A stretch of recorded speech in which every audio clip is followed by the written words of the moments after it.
promoted Sunday. Philip Montgomery made his first Hokie walk as interim head coach this morning.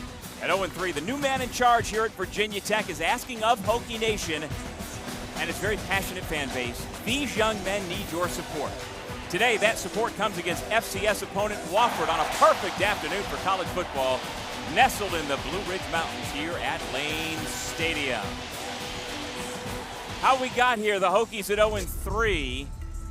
They opened up with a non-conference showdown against the Gamecocks, and it did not go well. South Carolina, no surprise, won that game. But the last 2 weeks, it went south in the second half against Vanderbilt, blowing a lead at the intermission, and then the wheels fell off last Saturday night, down 28-0 at halftime, blown out by Old Dominion. And so the following day on Sunday, Brent Pry relieved of his duties, and then we move forward from there. What do the Hokies do next? And welcome, everybody. Along with Forrest Connolly, I'm Doug Sherman.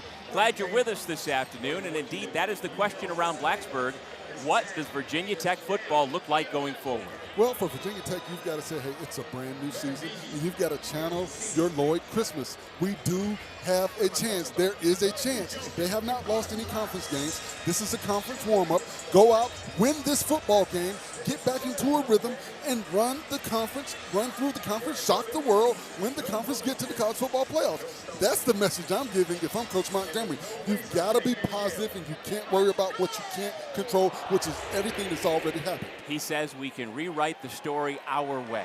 It'll start with the quarterback as usually. Kyron Drones, wildly talented, but really inconsistent so far this year. Well, if I'm Kyron Drones, be Kyron Drones. Do what you do. Be a dynamic football player. Run the football when it's there. Take everything the offense is giving you. You've got the arm strength and the arm talent to make every throw on the football field. Go out and do what you can do and are capable of doing. Meanwhile, for Wofford, they also come in at 0-3, but a much different story. They have been in every game, lost the 3 by a combined 6 points. Well, for Wofford, they feel like, hey, we lost 3 playoff teams, and we feel like what we saw ODU do last week, we can come in and do ourselves. So that's what makes this matchup very interesting. They feel confident coming into this ball game as well. Wofford won the toss, elected to receive, and after the touchback, we will see their new starting quarterback come up. Ethan Drum is out injured, suffered a right shoulder injury late in last week's loss. He has been improving day to day, but in the meantime, it's Jaden Whitaker, a sophomore from Brownsburg, Indiana, who played a couple of years at Division II Gannon University, who gets the start here this afternoon. The starting running back, Ison Jackson Anderson, the Eastern Michigan transfer, under heavy pressure. Whitaker unloads it, but nowhere to go for Jackson Anderson, leveled for a tackle for loss. And I like what Virginia Tech's doing earlier. They're bringing immediate pressure to the quarterback. They do not want Whitaker to get comfortable at all. If I am Wofford, I'm going with the quick pass game. Get some play action going, but you've got to start by running the football with Ison Jackson Anderson. I think he is a key to this football game, and if they're going to be successful offensively. Good pressure from the nickel position out of Isaiah Cash on first down. It was a loss of 5. So on 2nd and 15, run it up the middle for Jackson Anderson, the junior from Flint, Michigan, able to get back closer to the original line of scrimmage. It's going to be 3rd down and 12.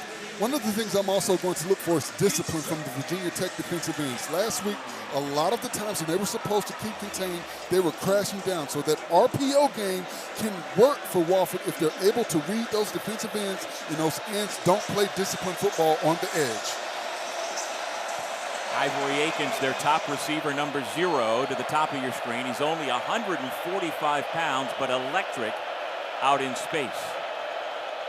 Whitaker, clean pocket, throws over the middle through the hands of the intended receiver, Ivory Akins. And so it's 3 and out for this Virginia Tech defense. And Whitaker had what he wanted on that play with Ivory Akins, but there was immediate pressure in his face. Kamari Copeland does a good job of disengaging from the offensive lineman and getting in the quarterback's face. So they'll have to address blocking those 2 interior players, Gilliam and Copeland. The punter is Maddox Cowart. And to return, the electric Tucker Holloway, who had a 90-yard punt return for a touchdown 2 years ago against Georgia Tech. This a shorter punt, won't get a chance to return. And the ball will come to rest at the 41-yard line, which is where the Tech offense will come out for the first time. Well, there's Kyron Drones, one of the captains on this team. He started his college journey at Baylor, spent a couple of years in Waco, but now as a redshirt senior, it is his time, Forrest. One of the things about quarterbacks that can run the football, you have some quarterbacks that can run for first downs. You have some that can run for touchdowns. Drones falls into that category of a quarterback that can run for touchdowns. He just has to be dynamic and cut it loose.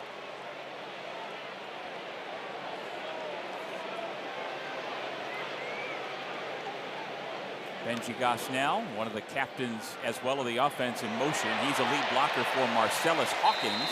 Finds a hole and picks up 7 yards on first down. A good job by the offensive line that has dealt with injury early in the season, getting up to those second-level defenders, covering them up, getting blocks, giving the running backs lanes to get up the field. Keep it on the ground, second down. Once again, a big hole to run through for number 27. Breaking tackles all the way to the 26-yard line. Marcellus Hawkins finally brought down by Darius Malcolm. And it all starts with movement at the point of attack. You see offensive linemen getting up to the second-level defenders, covering them up, getting a hat on a hat. That's what you need to do if you're Virginia Tech. Get up to those second-level defenders. Outside linebacker Elijah Washington had a shot, couldn't bring him down, so on the march, the Hokies.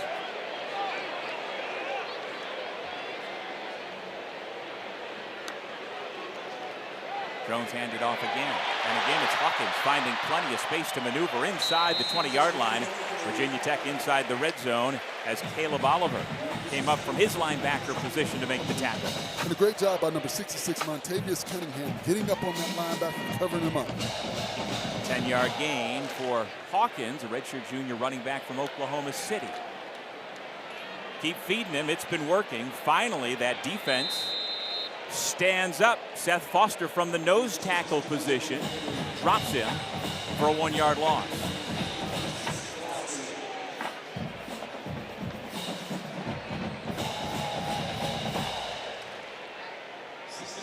The offensive line has been an issue for Tech so far this season. A lot of injuries. They're getting some guys healthy, but it's been a shuffling effort for Philip Montgomery, the offensive coordinator, now the interim head coach. Stop back near the original line of scrimmage. That'll bring 3rd down and 10.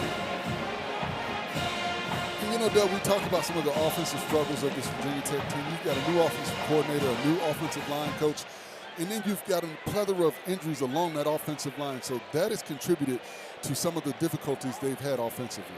For the 1-yard pickup from P.J. Prelo. He stays in alongside Drones. And as you may have noticed by now, everybody's wearing white. This is their annual whiteout game. Virtually everybody in the stands wearing white. And, of course, the players on the field, head to toe, in their formal whites. Bobbling catch over the middle. It's Aiden Green, one of the Green brothers. Not related, but Aiden and Donovan are a pretty good 1-2 punch. And I like this going forward on 4th down. Play aggressive football. Come out, play to win. Set the tone early. Let your team know. We know the importance of trying to get a win, and we've got to go for it right now. I love this. On the year, Tech is 1 of 4 converting on 4th down. They've got to get to the 6-yard line. Hawkins met immediately and dropped. The Wofford defense holds. Omarion Brown, the sophomore from Woodbury, Georgia, blew that one up. And Omarion Brown with the swim technique to get into the backfield. Right as the back is getting possession of the football, Brown is there to cover him up. You've got to fire off. You've got to play with a flat back. Not a good deal on the 4th down. They did not get it. You've got to do better stopping penetration at the point of attack.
hint of fall here in Blacksburg, Virginia. Gorgeous day at Lane Stadium. And after stopping Tech inside the 10-yard line, Wofford takes over on downs. Ben Bell on first down, the defensive end from Cedar Park, Texas, able to force that incompletion, 2nd down and 10. And I'm surprised at the play that they called on 4th down. That was very predictable. And another thing, Doug, they only allowed Jones to throw the ball one time in that first drive. That is surprising to me as well. Well, Tech had scored in 7 of their last 8 red zone trips before that stop. Wofford was 3 and out on its first possession. Ison Jackson Anderson, the running back, bounces it outside, but still pursued by a gaggle of Hokies. Caleb Spencer among those to bring him down. Powerful run by Ison Jackson to continue to keep those legs turning and not allow himself to go down at first contact. Jackson Anderson picked up 3 yards. He's a young man at Eastern Michigan. He was known as Elijah, but when he transferred to Wofford, he wanted to change his name, so he's Ison Jackson Anderson now.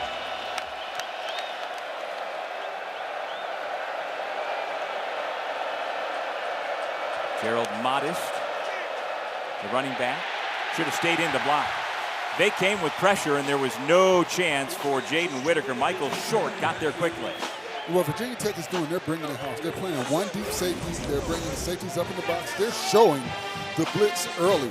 The quarterback has to do a better job with his pre-snap reads of seeing what the defense is giving him and getting rid of the football a little bit faster. You've got guys coming in unblocked. So I think Wofford needs to change their offensive strategy when they're going to throw the football, get into a max protection, protect your young quarterback, give him time to try and find a receiver, have a 1 or 2 receiver route. If he doesn't see what he likes, get rid of the football, because right now Virginia Tech is bringing the house. Standing with his heels on the back of the end zone, Maddox Cowart able to get out the punt. His first went for 36. This one much better. Good coverage downfield. A flag comes in at midfield. Isaiah Nell in coverage for Wofford after a 56-yard punt. See what the flag is all about.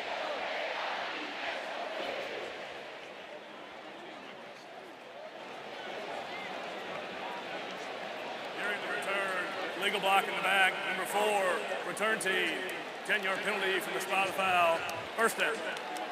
That's on Christian Williams.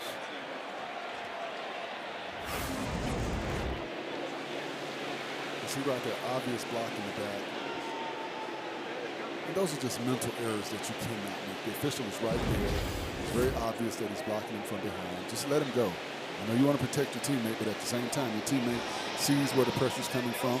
He has to prepare to take on that contact or put his hands up and call for a fair catch. Well, Philip Montgomery takes over, and an enviable job. The 53-year-old Dallas native takes over an 0-3 team that is coming off one of the worst losses in program history that cost Brent Pry his job. Toss sweep, Prelo tackled after a 2-yard gain, flag behind the play.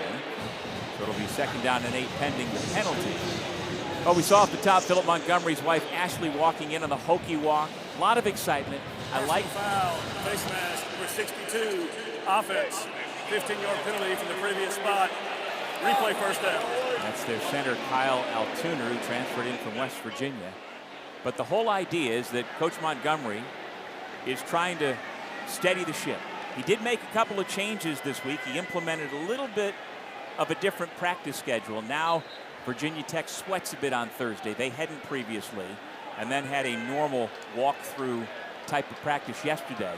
This is what he did during his tenure as head coach at Tulsa and Forest. It's what he's comfortable with going forward.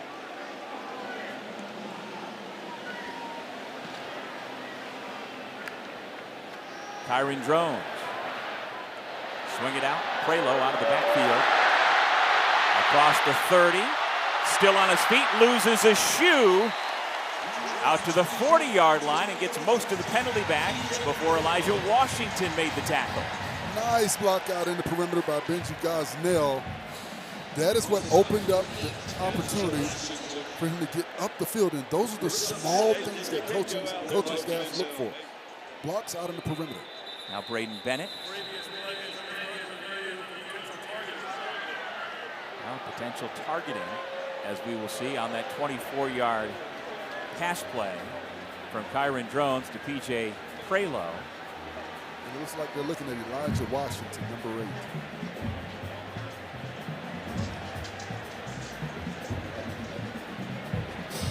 So we'll take a break and find out from the referee, Nolan Dumas, when we come back, if indeed there was targeting.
Disqualified for the remainder of the game. We just got the answer we were looking for. Elijah Washington, the outside linebacker, is called for targeting. And so he is disqualified for the game. The redshirt freshman from Kennesaw, Georgia, will be replaced by John Schaefer. And what's interesting about this, he did not hit him in the helmet or above the shoulder pads, but he launched and he hit with the crown of his helmet. And by definition, that is targeting. You see him launching and hitting with the crown. So they're not only looking to protect the ball carrier, they're also looking to protect defenders and to teach people to tackle the proper way. Play action, fake the handoff to Bennett. Drones under duress, flag down in the middle of the field. He completes the pass to Cameron Selden, who calls himself Cam Bam Selden, the former Tennessee Volunteer, but we'll see if that play stands as the backup outside linebacker just into the game, Schaefer, made the stop. Personal foul, illegal hands to the face, number 90, defense. That 15-yard penalty is added to the end of the play, and automatic first down. Marion Brown with the big penalty that moves the sticks even closer to the Virginia Tech end. What I'd like to see a little bit more, Doug, is getting Drones outside the pocket. Allow him to be an athlete. Allow him to look down the field. One of the things the Wofford defenders do, they bail at the snap of the football, so it's very difficult to get vertical with the vertical pass game. So you have to give the receivers time to allow the routes to develop downfield. So I think sprinting Drones outside the pocket will allow them to have more time. Cam Selden goes in motion. Drones looking that way. He's got Selden inside the 5-yard line. And for the second time in this ball game, the Hokies are inside the 10-yard line. And you see the ability of Drones going to his right, able to rip that ball down the field. And we talk about him being able to make all of the throws. And once again, you get him outside the pocket to allow for those receivers to get down the field and find an open space. Trips. They're going to run it up the middle instead, and lowering his shoulder is Bennett. He's into the end zone for a touchdown. The former Chanticleer finds the end zone to give the Hokies a 6-0 lead.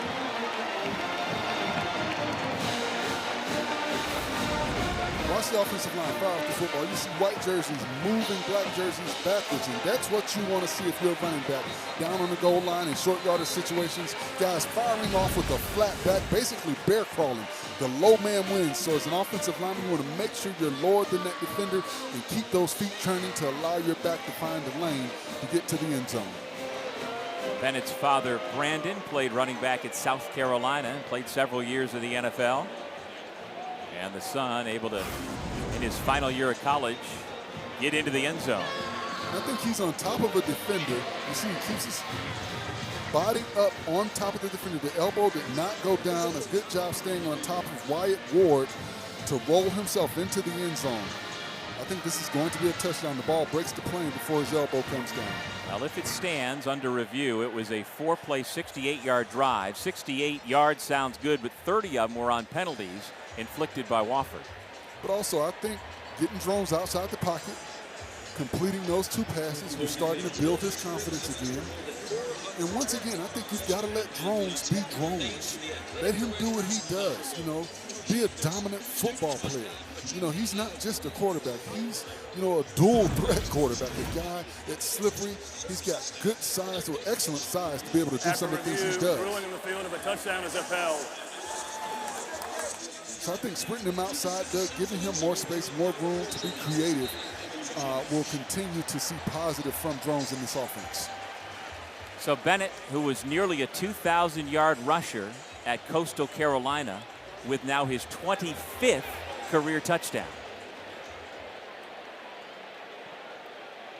And so now one of the captains, John Love, an excellent all-conference place kicker who is a perfect 93 for 93 in PATs for his career, makes it 94 for 94.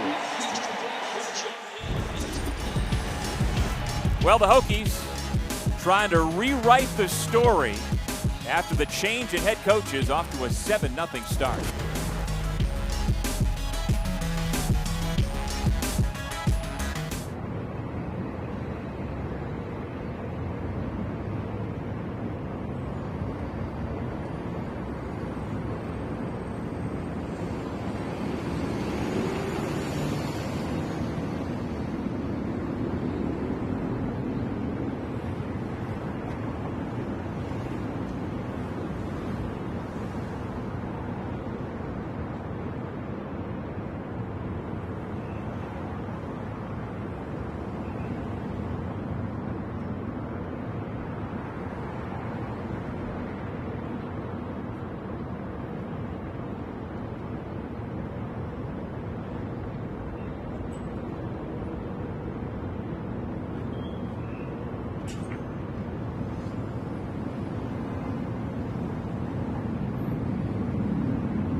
You're watching the ACC on ESPN. On Military Appreciation Day here at Lane Stadium, also a whiteout, and it's also Hall of Fame weekend. They had their Hall of Fame inductions dinner last night, and the fun will continue throughout the weekend. And the Hokies take a 7-0 lead on the short touchdown run by grad transfer Braden Bennett. You know, Kyle Lowe will kick off to Ivory Akins, who stands on the goal line and lets it fly over his head by some 15 yards. And now let's see if the Terriers offense can do a little something. Head coach Sean Watson said they're relying heavily on true freshmen. Quote, "We are rearing them," a part of why 3 close losses so far this year. But he says they're still playing hard and still believe in what the coaches are telling them.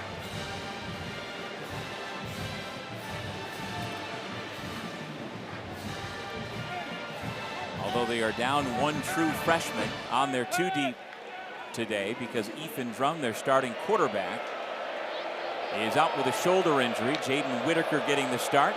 And with the 2 running backs, he gives to Jackson Anderson, who kicks it outside, but good pursuit by this defense from Virginia Tech. Cody Heisman and Asen Stevens among those making the stop.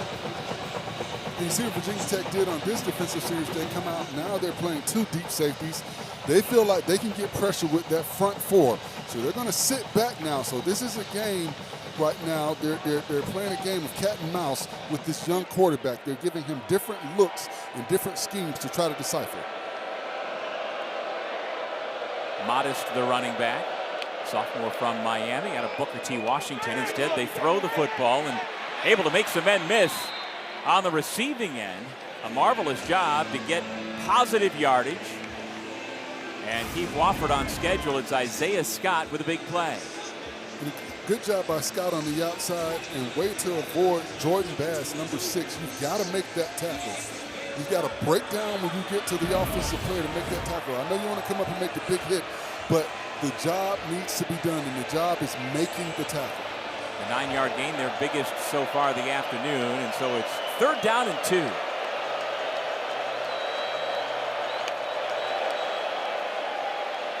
Whitaker has time and has a man, Akins. He can fly. Gets upended at the 45-yard line by Tyson Flowers. But they talk about Ivory Akins at 5'6", 145 pounds. But Forrest, you've always got to account for him. Well, they know that he presents a challenge, and you see right there, they've got the matchup that they want.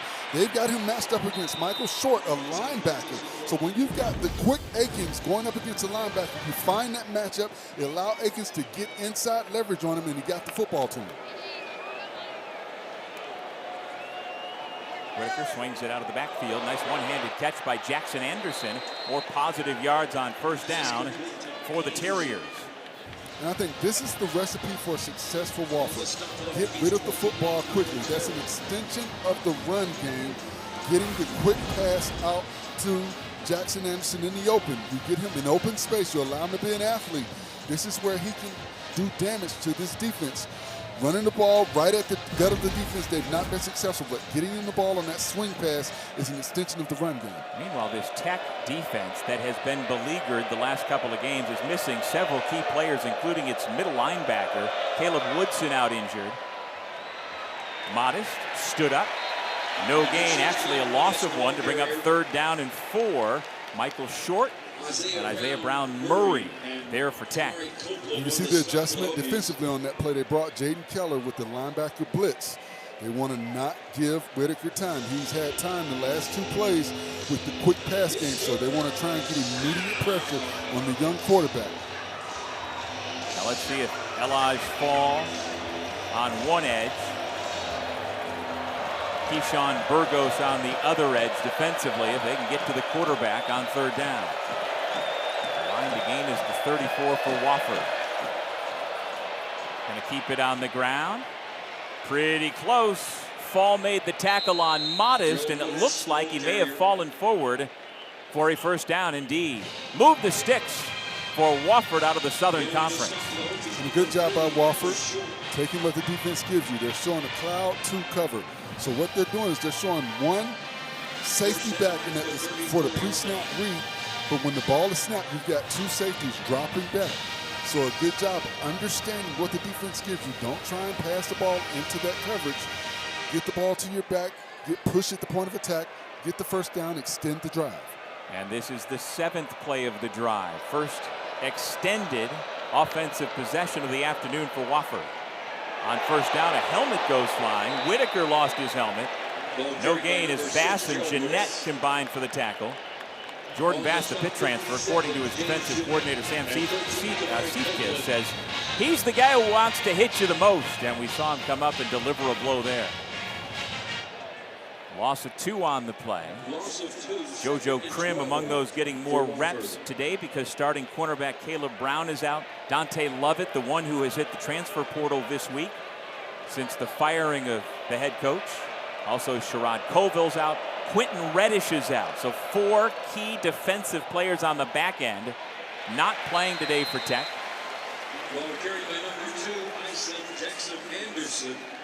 And that's a good tackle by Kamari Copeland because the back bounced that to the outside. There were no outside defenders. If he's able to get to the outside, he's still running right now. That's one of the things coming into this game I talked about, the discipline for those defensive ends for Virginia Tech. You've got to make that tackle if you're going to crash down because there's nobody on the outside to keep contained. So after J.T. Fayard came in at quarterback for one play, they're back to Whitaker on 3rd down and 11. Here comes the pressure, and down he goes. The first to get there was Caleb Spencer, who played so well, especially in the second half of the loss to Old Dominion, that his coaches said, we want to reward you with more playing time today. And Wofford had the protection that they needed. They had max protection, but there were still too many defenders for them to block. The quarterback has to recognize that they play man on the outside, one deep safety. You've got to get rid of the football. Wherever the safety is shading, you go to the opposite side and hope that your man can win that one-on-one battle. For the 3rd time today, Maddox Cowart in the final minute of this first quarter punts it away, end over end.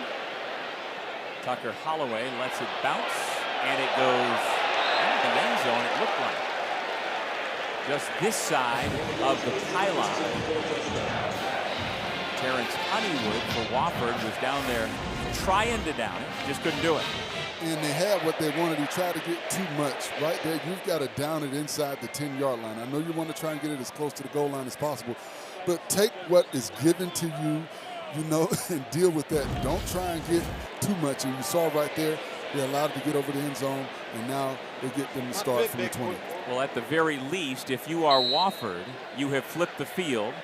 You put together a sustained drive, and you allowed for your defense to catch its breath. 33 seconds to go in the half. Run it near side on first down for Hawkins. It's a first down for Tech. After the 15-yard pickup. And we saw Old Dominion last week using exotic blitz packages, and you thought perhaps we would see some of that today from Wofford. Well, when you're running the football, those blitz packages go out the door, and what you do, you put yourself in a bad position to make tackles a lot of times when you're running blitz against the run game. Hawkins trying to make something out of nothing on this final play of the first quarter, able to get positive yardage. That looked like it was going to be a loss, but instead, Tech stays on schedule as we head to our first quarter break. In this first game under interim head coach Philip Montgomery, Virginia Tech takes a 7-0 lead into the second quarter.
It's a good day to be at the Duck Pond.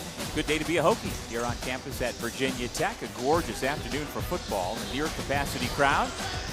And the home team with a 7-0 lead here early in the second quarter as we get things underway. Virginia Tech now heading from left to right with Kyron Drones, their fifth-year senior quarterback. Fakes the handoff, finds the motion man.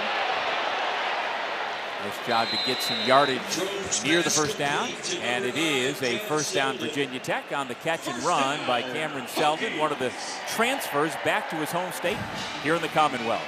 And Drones is 5 of 5 early in this football game, so he is on point and in a great rhythm so far. And they've been playing complementary football so far in that first quarter. Hawkins carried the football 7 times for a season-high 62 yards. Good pressure to force the pass out of the reach of Aiden Green. Darius Malcolm was in pursuit. That's 8.9 yards to carry, almost a first down every time he touches the football. And that's a reflection of the offensive line doing a good job of covering up those defenders, firing off, and knowing where to go. We talked about a lot of youth from that offensive line, but those guys are gelling and knowing where to go and playing with emotion, what Coach Montgomery talked to us about. Meanwhile, Wofford has negative rushing yards. What do you think about the fact that Kyron Drones is the leading rusher so far this season for Virginia Tech? Well, you know, once again, he's a dual threat quarterback. You never want your quarterback to lead your team in rushing. But when you look at what Drones is able to do and what he means to this offense, he's kind of, you know, that Swiss Army knife quarterback. He can do it all. You don't want him to lead your team, but you understand why, because of the dynamic player that he is. Third down and 7. Dual receivers on either side. Here's Drones looking left, now checks it down, comes to the near side for P.J. Prelo. Across midfield, inside the 45-yard line. Gets walloped, but holds onto the football. Malcolm leveled the boom, but not until he got a first down. And I like what Drones did. Watch him. He goes through his progressions. He doesn't see what he likes. He knows where he can dump it off to his playmaker out in space to allow him to be a special player. But I like what Drones is doing, going through his progressions, taking his time, taking what the defense gives him, not trying to press it or force it in there. Drones again has all day and again checks it down to Prelo, and the fourth-year Hokie spins to the 35-yard line. A pickup of 8 on first down. And you saw on that play, he wanted to go with the short crossing route, but he saw the defender there. He did a good job of getting it to the safe throw to Prelo on the outside. And he saw Prelo almost able to break a tackle. If he does, he may still be running. And of course, P.J. Prelo, the son of Pearson Prelo, the great Hokie back in the 90s, who is back here in Blacksburg as the safeties coach. P.J. takes it, has all the room to run on the left side, breaks a tackle and falls forward inside the 20-yard line. Zayd Rogan, a freshman defensive back, was hanging on for dear life. Nice job out front blocking by Montavious Cunningham. A good job getting out to the outside shoulder, getting outside left. You see number 55. He's able to get to the outside shoulder. He does a good job on that tandem block. First, using that inside hand to help his guard, then getting out to the edge to get that corner to allow Prelo to get around the edge. Yeah, 55 for us is Tomas Remak, one of the NFL prospects, a redshirt senior who transferred here from West Virginia following the O-line coach Matt Moore from Morgantown. He has a man, and in stride, Drones hits Devin Alvis. Touchdown, Tech.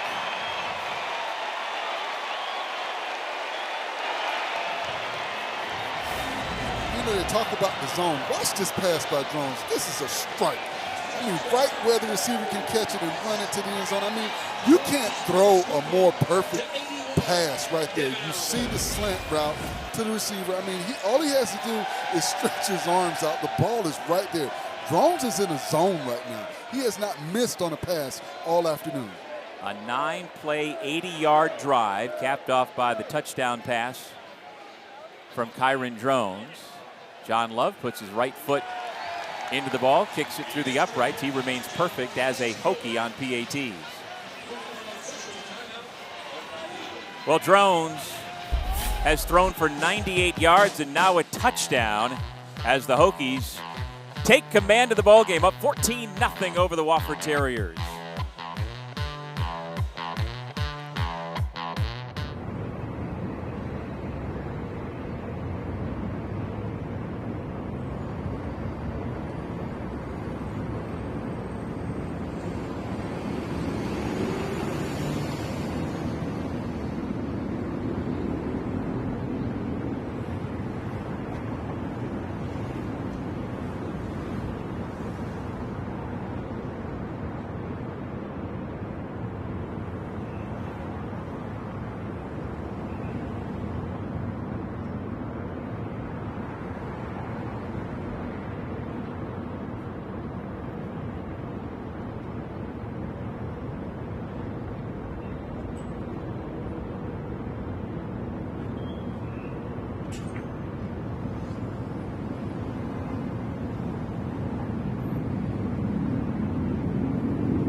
Doug Sherman, Forrest Connolly back at Lane Stadium here in Blacksburg, Virginia. And I think it's safe to say, Fo, that Kyron Drones has gotten this game off to a better start than he did last Saturday night against ODU. Well, he heard all the chatter all week long. He heard about the mental miscues that he had. He heard about the turnovers. But he has done what you expect your leader to do. Get into that playbook, study. You know, don't worry about what you can't control. Those things happen. Those are a learning experience, a learning tool. You learn from your mistakes and you get better. And you've seen the result this afternoon early in this football game. Well, last week in the loss to ODU, the second half was so much better than the first. He completed 26 passes last week to 12 different receivers. And on their scoring drives today, he has been efficient. 8 of 9 passing, nearly 100 yards, and the touchdown. The first of the career on the receiving end by Alvis. And I like what I've seen from him throughout this afternoon. He's going through his progressions. He's taking what the defense is giving him. He's not trying to force it. And he is just doing a good job of watching and playing the type of football he's capable of playing. And that is what this team is going to need as they enter into conference play starting next week. That, by the way, was the 780-plus yard drive touchdown for a touchdown this season for the Hokies. So Wofford's offense back out there. Jaden Whitaker, the quarterback, hands it off to Ison Jackson Anderson. Jason Abbey, the redshirt sophomore from Richmond, Virginia, making the tackle, and this is 20th career game. One of the difficulties for Wofford interior-wise is blocking those two interior defenders, Kamari Copeland and Kelvin Gilliam. And you see those guys, as well as the other interior defenders, Cody Huston, Emmett Laws, Emmanuel Hickman. Those guys are getting pushed right in the center of that offensive line. And when you get that push and that penetration, it prevents the offense from getting that rushing attack going. Grant Tucker is coming to the game at wide receiver, number 11 in black. He'll be out blocking if that pass had been completed. Jackson Anderson, though, could not come up with it as Whitaker's delivery was well below his knees. A good pressure by Tyson Flowers to get in Whitaker's face, and it looked like he may have got a fingertip on that football. But once again, what you want to do is get pressure on the young quarterback. You know, make him think.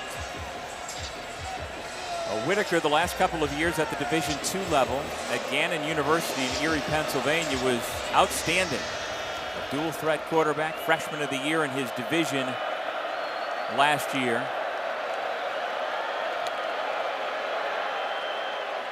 On third down, he's leveled. Pass is incomplete. Heisman among those, along with Fall, collapsing that pocket. An incompletion to bring up fourth down. And Elijah Fall is right in his face. And that is what a quarterback can't step up into the pocket. As the guards, you've got to be stout at the point of attack.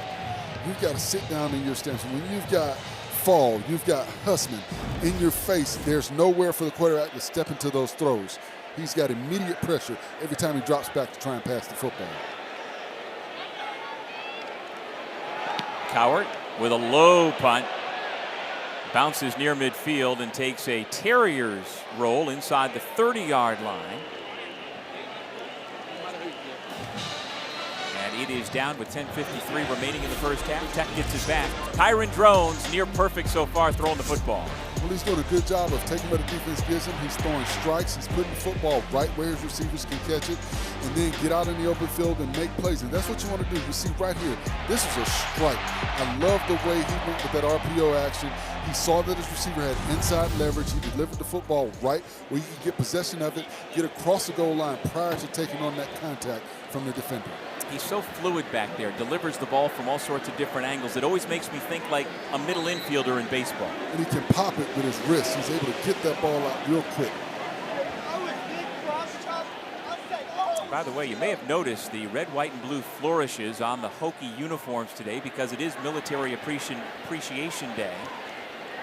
On first down, Braden Bennett able to pick up a couple of yards.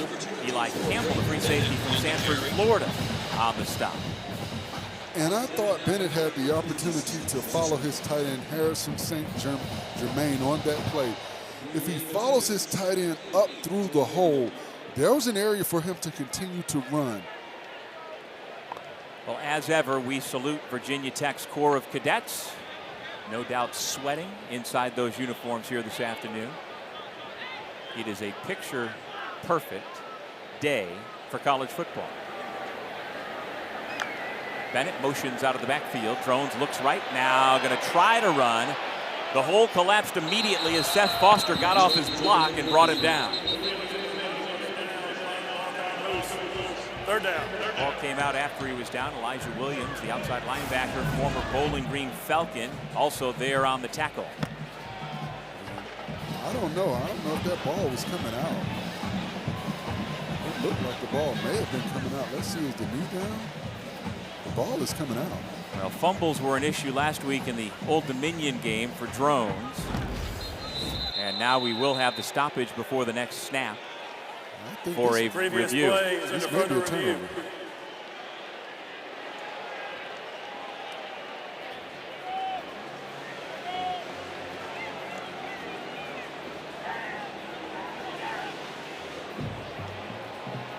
So we'll take a break while they review. Is it a fumble or not for Kyron Drones?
Upon further review, it was indeed a fumble, and so Kyron Drones gives up the football back to Wofford. Fourth lost fumble. For the fourth fumble, third lost so far this year for Drones. Do you agree with the call there? Absolutely. Marion Brown did a good job of punching the ball out at the end of that play. That's what you're taught to do as a defender. Punch at the football, try and knock it out. And Elijah Williams covered the fumble, and so no, Wofford starts with its best field position of the afternoon. Gerald Modest with a tremendous block on pass protection, but it's deflected and intercepted. The pass is picked off on a beautiful diving play to get the football right back by the Hokies, thanks to Kamari Copeland, the defensive tackle, who somehow, with those good hands, makes the play. You see the athletic ability. First, you got James Jeanette jumping up and batting the football, and then Copeland at 6'3", 285 pounds, able to turn around with the athletic ability and get out there and dive and give up his body to squeeze that football and bring it close to his body and not allow it to touch the ground. That is all you can ask for your defense to do. Go out and get the football back for you. Great job by Copeland. Well, we asked the defensive coordinator for Tech yesterday, Sam Siefkis, who has the best hands on your defense? And he joked and said, they all have terrible hands despite what they say. Well, we just saw some good hands, not just from a defensive back, but from one of your down linemen. So Tech's offense back out there. Run the football to Selden. Makes a man miss. Still on his feet. across the 30-yard line and then driven back after a 1-yard gain. Jude Tyner in pursuit for Wofford. And a good job by the Wofford defense to stretch that out. You don't want to give up that edge. You want to continue to stretch that play, stretch it, because you know you've got pursuit coming from the backside. Don't allow him to plant that foot and get north and south. A good job not allowing Selden to get north and south. So Selden comes out after a 2-yard pickup. Maximus Pulley is the leading tackler this year. He's got the stop there. He leads the team coming into the game in tackles with C.J. Coombs, who is out injured today, along with several Wofford defenders. That pass is dropped by Gosnell. Yeah, Elijah Washington, an outside linebacker. Scoot Luster, a cornerback. And C.J. Coombs, one of the leaders on defense for Wofford, all not playing today in Blacksburg.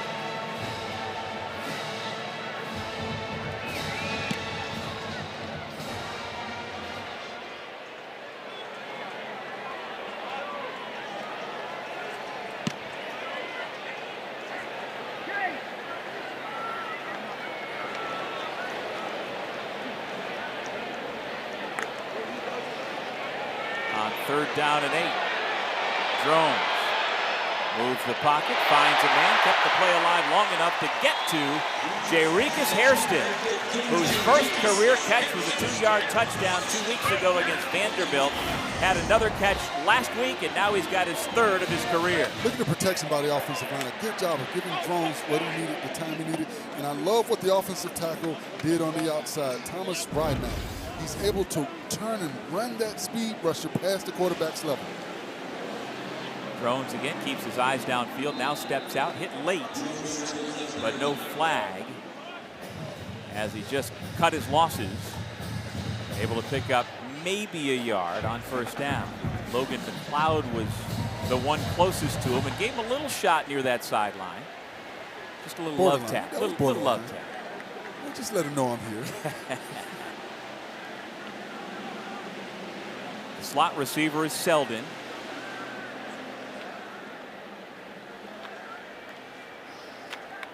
Hand it off. Bennett hit almost immediately, and he loses a yard. So it goes back to the original line of scrimmage, thanks to the defense of Eli Campbell, to bring up 3rd down and 10. And Amarion Brown, once again, disrupting that play, number 90. He's continuing to be a disruptive force from the defensive tackle position.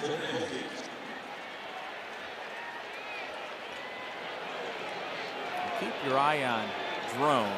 Seems like after that hit on the sideline, he may be a little bit off. He draws the defenders into the neutral zone. Free play.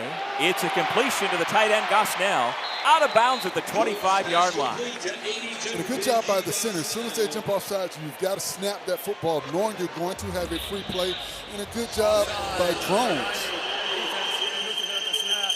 That penalty is declined. Results of the play, the 1st down. A lot of times the defenses will react and know that they're offsides, and they will be slow to go through the play process. And a good job by Gosnell getting out in the open field and giving Drones somewhere to go with the football.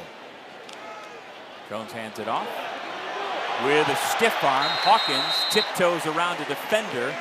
The Hokies once again moving the football, now inside of 7 minutes to go in the 1st half.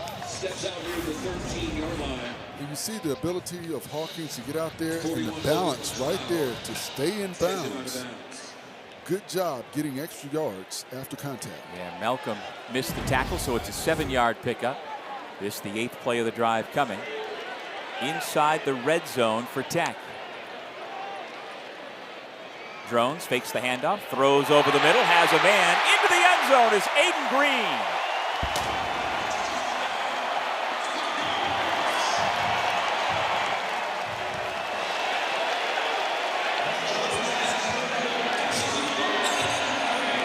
Aiden Green, one of the highly productive wide receivers this year for Tech, youngest of 5 boys in Knoxville, Tennessee. He originally committed to Cincinnati, but the folks here in Blacksburg certainly are glad to have him in the Chicago Maroon and Burnt Orange. An 8-play, 69-yard drive, bringing John Love back onto the field.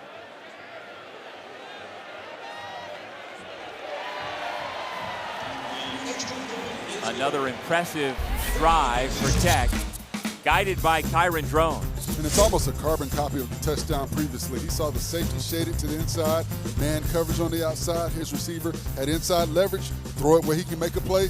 Touchdown, Virginia Tech.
Back at Lane Stadium in Blacksburg, where Kyron Drones has had a really good first half. 11 of 13 passing, 157 yards, a couple of touchdown throws. 3 different Hokies have scored to make the score, 21-0 Virginia Tech.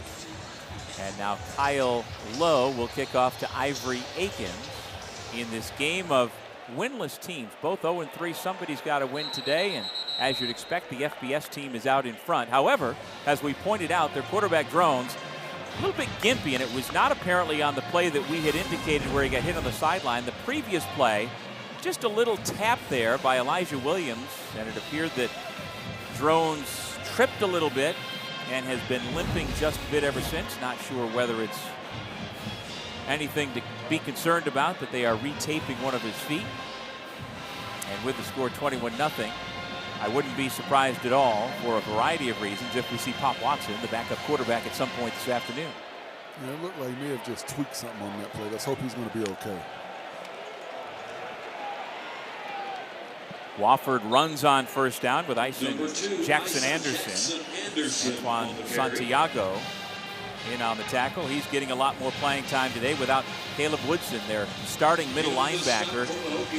Last year's second leading tackler. He was announced as questionable yesterday, and we went to the walkthrough, and he did not participate, and then is not in pads today, so we won't see number 20 in white.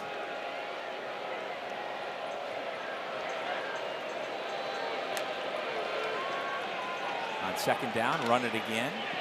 Jackson Anderson being featured today. Jaden Keller with a stop.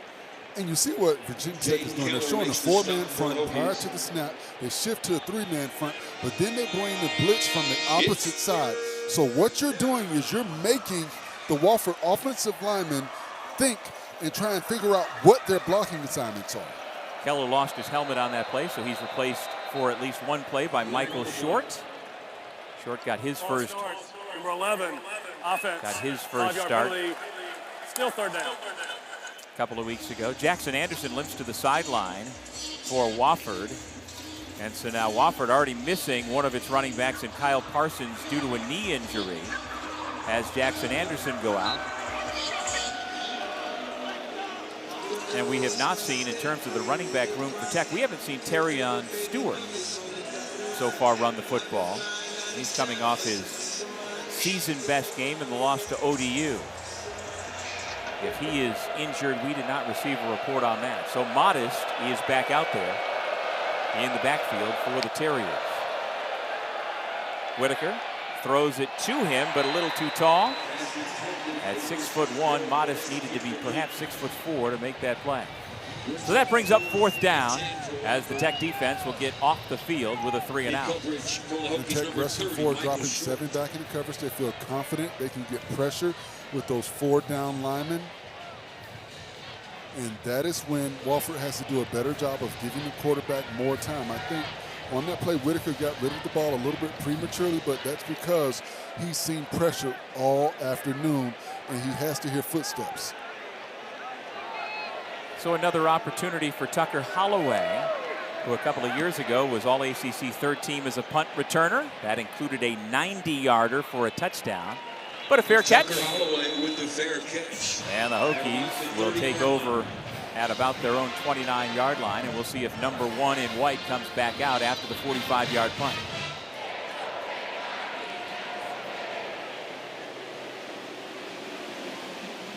Well, so far, Forrest, I have not heard any boos that were so prevalent last week, and we didn't know what we would expect. Now, the scoreboard tells you they shouldn't be booing, but you wonder after the firing of the head coach on Sunday, the fans, how do they feel about the change? Win or lose how your team plays, you just know, okay, this is a new start. We got to support the kids. And sometimes you have a renewed energy when you've got a new person in charge. And I think that's what you're seeing from the fan base and the crowd, and also from the performance of these kids out here in this football field. Drones is out there, hands it off to P.J. Prelude. Tries to pick his way through a couple of defenders, but Ramon McCullough said nothing doing. So no gain on the carry by the redshirt senior running back from nearby Radford, Virginia.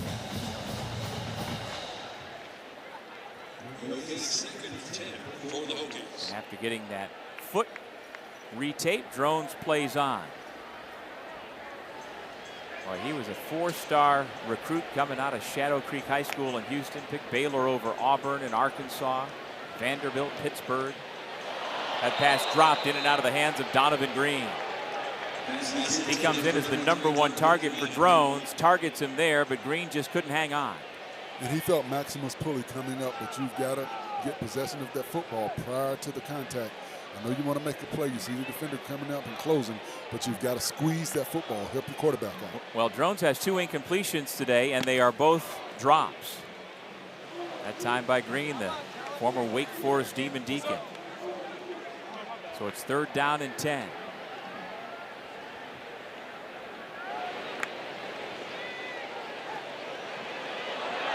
Drones pressure, and now he gets drilled.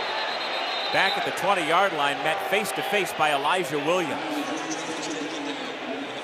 The son of Alfonso and Tanisha Williams with a big play to get this Wofford defense And that was off the good field. blocking by the offensive line. They picked up the blitz, but also that was good coverage on the back end of that defense. That's just a coverage sack right there. I like that Drones didn't try to force it, didn't give up an easy turnover. We talk about mental errors. We talk about not having those mental lapses, and sometimes quarterbacks do that. So you don't want to see your quarterback get hit. You don't want to take a sack, but sometimes that's the best play. And I thought on that play, he did the best thing that he could. Keep possession of the football, flip the field. And the punter, you may notice, not wearing number 95 this week. Nick Beltsitsis wearing number 25. That is a weekly honor that he has been given. Of course, Frank Beamer was number 25 as a defensive back in the 60s. Best remembered around here for his decades of excellence as the head coach. There's number 25, so that is a special number that has been given to Nick for the week. You know, Nick Beltsitsis, to me, is a remarkable story. He's from Fairfax, Virginia. He was offered scholarships to go play elsewhere, Air Force Academy, Army, but he chose to instead be a preferred walk-on here. Now, that's not all that uncommon, but the fact that Nick was here the last 4 years for us and didn't play once. He stayed and waited his turn until this year as a fifth-year senior, he gets his chance to be the punter. And that lets you know he's a Hokie through and through. No doubt. One of the in-state recruits as Gerald Modest is tackled by Caleb Spencer. Final 3:15 of this first half that has been controlled by Virginia Tech.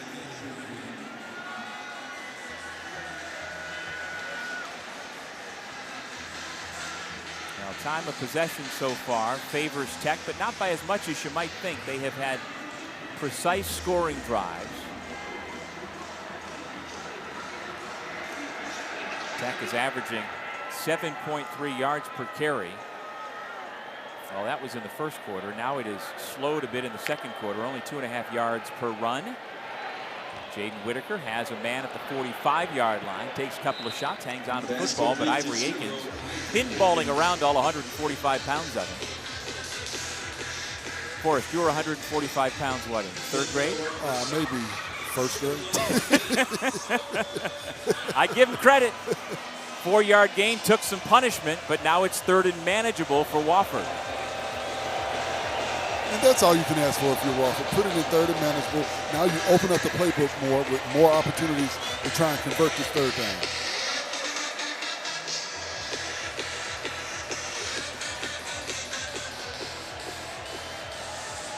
Now we have a stoppage in play as we've got the 2-minute timeout.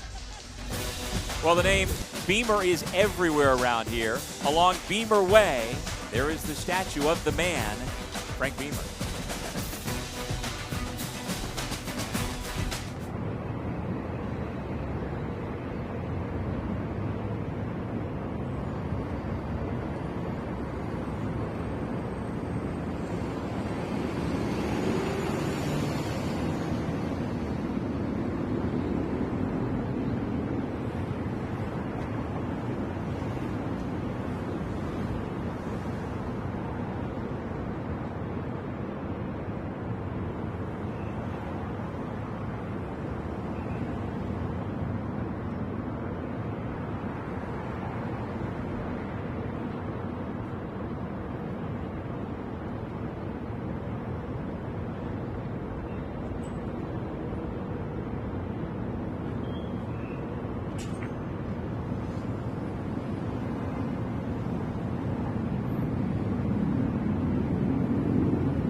On a whiteout Saturday here in Blacksburg, Virginia, the home team, with 2 minutes remaining in the half, on top 21-0. And you were saying during the break, Forrest, it is a perfect day for college football. Absolutely wonderful. The sun is out, the wind is blowing.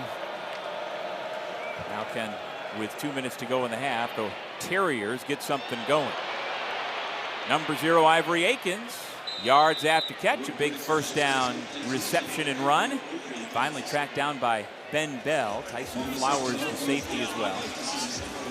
And Ivory Akins is a matchup problem for everyone on the defensive side of the football for Virginia Tech. He's not the biggest guy in the world, but he's a very quick in and out of his route runner, and it's very difficult for defenders to stay with him. And he picked up 17 yards. Yeah, you get the sense that if he was 5'9", he'd be in the FBS, and if he was 6'1", he'd be in the FCS, and then he'd be in the FCS or FBS. You got it. BC. It used to be easier when it was 1A and 1AA. Just say he'd be at a bigger school. Bigger school. Kelvin Gilliam Jr., former Oklahoma Sooner, with a big play. And it's a loss of 7. Doug, I continue to be impressed with these 2 interior defensive tackles for Virginia Tech.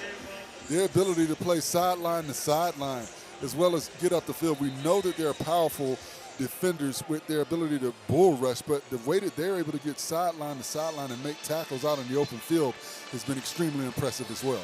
Well, Gilliam is the leader on this defense, no question about it. A top 200 recruit out of Richmond, Virginia. Another one of the guys who went away, went to Oklahoma and transferred back to his home state. And he's going to get a shot at the NFL level as well. Absolutely. 6'3", 295 pounds. And, you know, he's all muscle, so he can add on a little more mass if they need. Virginia Tech. And with his ability to play sideline to sideline, he could play on the outside as well as interior-wise at the next level. Sometimes you hear the word tweener. What do you think about that as it relates to him? And if you can play, you can play. I think football player. Warren Sapp was not the biggest guy in the world, maybe 6'1", but he's the quickest through technique I've ever played against. I mean, so you usually see guys at his position interior-wise, 6'3", 6'4", 310, 320, 330. He was 6'1".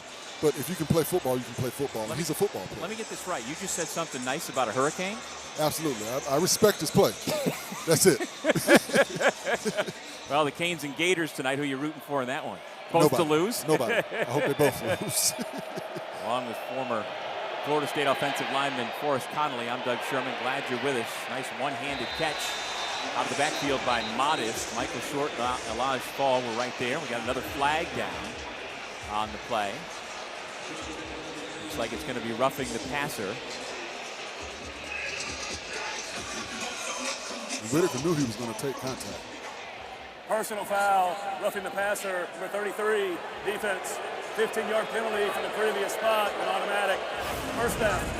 So this is Ben Bell, the 5th year, spent a couple of years at Louisiana Tech, 3 years at Texas State, looking for his 20th career sack, but got there a little bit late. And, you know, I'm an offensive lineman, so I'm usually leaning towards the offense. But, I think that's one of those plays where they want him to just kind of lay off the guy and not put his full body weight on him when he came down. But that's a touch and go. You can either make the call or not.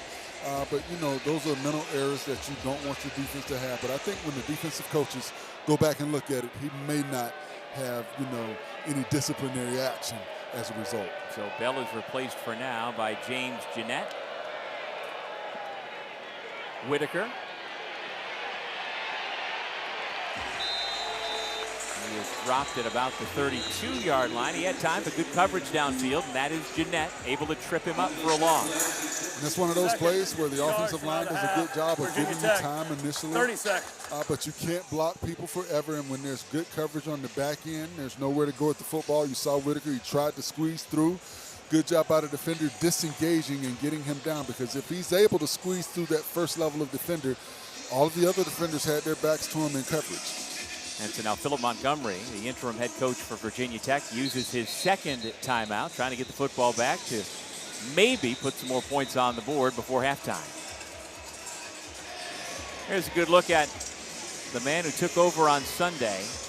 Will Hokie Nation rally around his team? First time he's been on the sideline actually this year, because as offensive coordinator he had been up in the booth, so he moves back down, puts the headset on as he did for many years as head coach at Tulsa.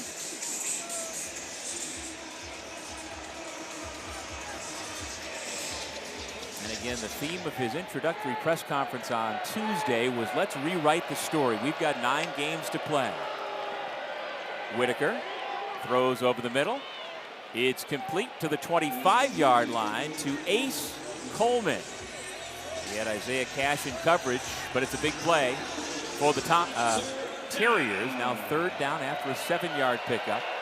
Got to get inside the 20-yard line.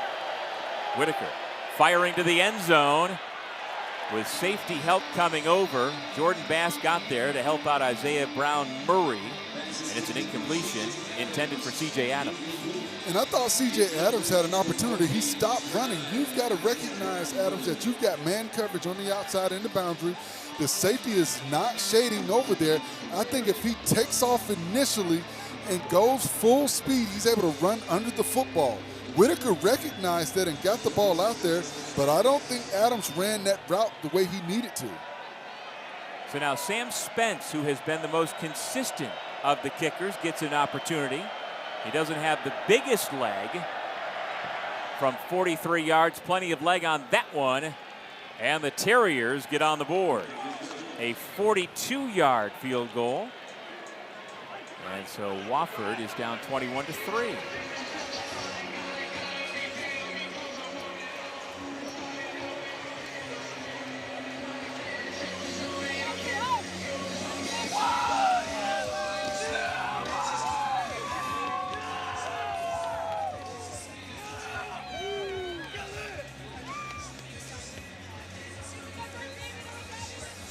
An 8-play, 35-yard drive as Wofford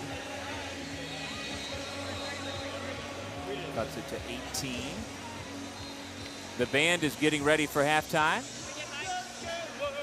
And a little better field around Lane Stadium than going into halftime last week when the boos were incredible, down 28-0. And then even more telling, most of the fans left. I've never seen Lane Stadium so empty as it was in the second half against ODU last week. Well, one of the things, too, I like what Coach Montgomery told us. He said, you know, if there's any message you can give to the fans watching the game and listening, tell them to please continue to support these young men. We need their energy. We need their encouragement. We're going to continue to work hard and try and put the product that they expect out on the football field. Short pooch punch. Punt by Sam Spence.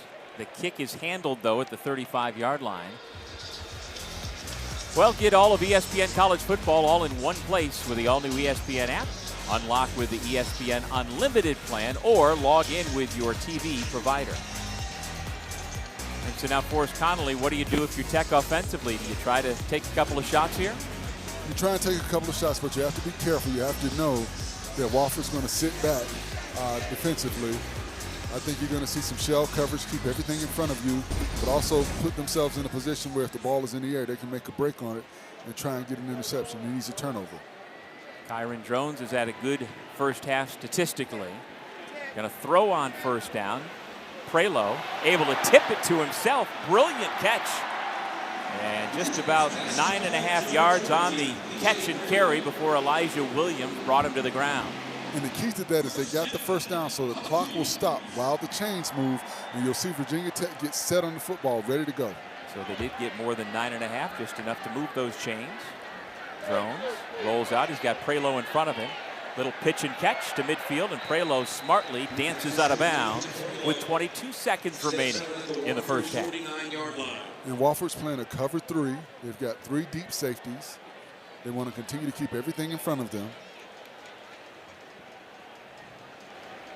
They limited it to a 7-yard gain, and now the Hokies are in business. Drones gets the call from the near sideline as the rest of his teammates, Zeke Wimbush, one of the tight ends, looks over. Aiden Green as well, number 0. Dual receivers to each side. Looking near side. Now he dumps it off to Prelo. That is a first down to stop the clock momentarily at 14 seconds. Max Pulley with another tackle. But now the clock will start to run again.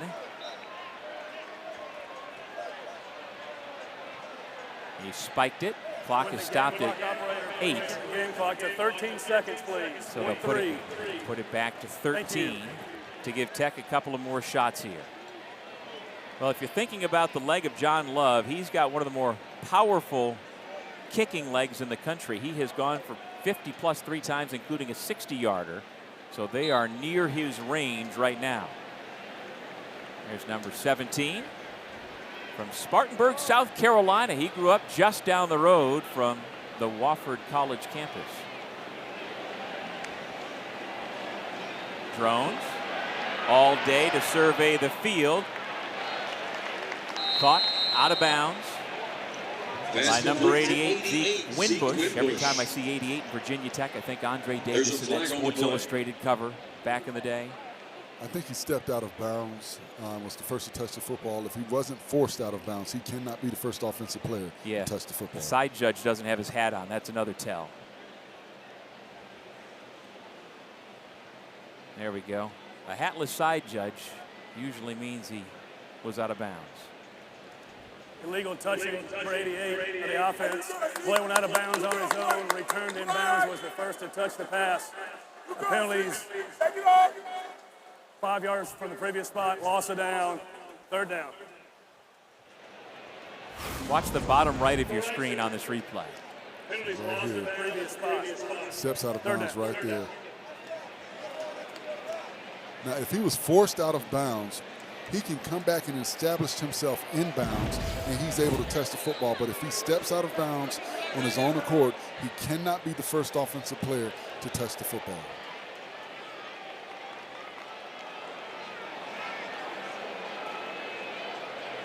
Eight seconds remaining in the half. Prelo able to get out of bounds, and they stop the clock with 2 seconds to go. Jalen Rambert, the starting inside linebacker in coverage. And let's see, do you even think about bringing Love onto the field? Indeed you do. And the crowd loves it. He's a perfect 5 for 5 this year in field goals. 44 of 49 for his career, including, as mentioned, a 60-yarder. This would be from 59. He's got the breeze with him at his back. It is up, and it is no good. Gave it a run, but not quite enough for John Love.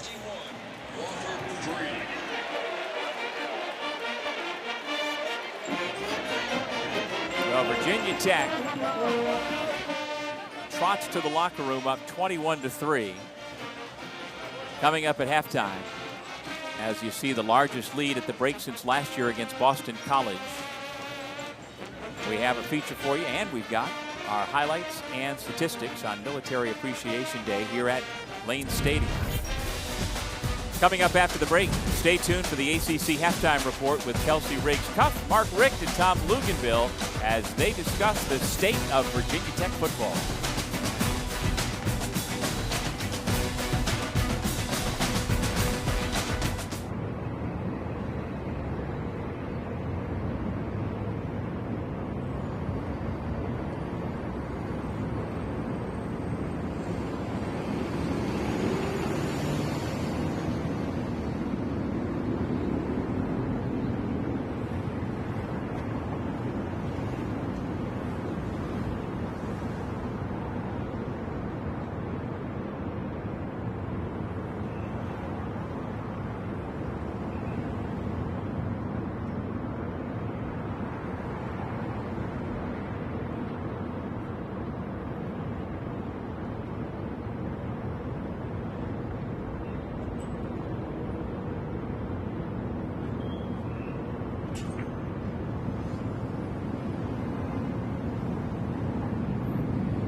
welcome into our ACC Network Halftime Report alongside our Hall of Famer, Coach Mark Richt and Tom Luganville. I'm Kelsey Riggs-Cup. It is great to be with you. And Virginia Tech fans, we know it has been a long week. We want to talk a little bit about that week and then start looking ahead because, of course, the news came on Sunday after last week's game that Virginia Tech was moving on from Brent Pry after the program's first 0-3 start to the season since 1987. They did fire him on Sunday. They went 16-24 in his time as the Hokies head coach. Here is athletic director Whit Babcock. And finally, I want to acknowledge our fans, donors, and alumni. They have been absolutely amazing, and they are second to none. They have been doing their part and then some to will us to victories and success. And I sincerely apologize that we haven't stepped up yet and returned the favor with results on the field. The paradigm of the college football landscape has obviously changed, and we are better positioning ourselves for success to be ahead of the curve rather than chasing behind it. It's up to us to do our part as an administration and an athletic department to aggressively adapt, modernize, and invest to win strategically, and to reward this fan base in a manner that they deserve, expect, and demand, and we will do that. You guys, this is a passionate fan base. This is a program with a storied history during Frank Beamer's time, and since then, Lugs, they're about 500 over the last decade since they've had the head coaching changes. What do they need to do to get back to prominence and get back to contending in the ACC? Well, if we assume in answering that question that they are all in on investing in football, they have the resources to do it. They've got a rabid fan base. They want to be good. They want to be special in this sport. And I really believe that this still makes this a good job. You know, I've been asked this question a lot this week between UCLA coming open and Virginia Tech coming open. UCLA has no interest in diving in to the deep end with both feet in today's college athletics landscape. I think Virginia Tech does. And I think it's going to take a tireless recruiter and somebody that is going to embrace this new world order of the transfer portal, of NIL, and not push back on it. Not to say that Brent Pry did, but unfortunately, if you're going to coach in college football right now, you have no choice but to jump in and tackle this thing head on. And I think they've got the resources to do it. Well, that's the whole key. Do they have the resources to do it, and will they use those resources? The bottom line is, a guy like Coach Pry ends up going, and then everybody's like, "Oh, we've got to get serious now." Yeah. And you give the program all the things it needs that maybe if you gave it to him, you know, he might have done a better job. But the fan base has already proved that they're serious, rabid fan base. But it does take more than that sometimes. The bottom line, it takes money. Yeah. And you know, are they willing to put the money up to get the kind of players that you need to fill out the roster to be great? And Coach, don't you believe too, though, more so now than in any other time in college athletics, you have to have top-down alignment, whether it's the Board of Regents, Board of Trustees, down to the President, down to the AD, and everybody. And I use Clemson as this example. When Dan Radakovich was the AD at Clemson and Dabo Swinney got that job, and they decided as a university that they were going to push all their chips to the center of the table, and they ended up transforming the university by investing solely in their biggest revenue producer. So if you have that from the president on down, that's going to cure a lot of woes as well. There's no doubt, and Clemson is probably one of the best examples of that happening. And you know, the bottom line is, I think a lot of times, years past, a lot of the university presidents across the country just kind of cringed at the kind of money that the coaches were making at first, and now they're cringing that the players are making more money they are. But they also know that if the football program is humming on all cylinders, their university is in a much better place. Yep. Dabo Swinney has definitely figured out how to do it, and of course he started this off as an interim head coach there at Clemson, and then he was made the full-time guy. The interim head coach right now at Virginia Tech is their offensive coordinator, Philip Montgomery. You take a look at his bio and some of what he's been able to do. He was a head coach before at Tulsa from 2015 to 2022 and had stints at Houston, Baylor, and Auburn as a coordinator as well. He met with the media this week on Tuesday as well, and he emphasized the experience he brings to the table. I've been in this role.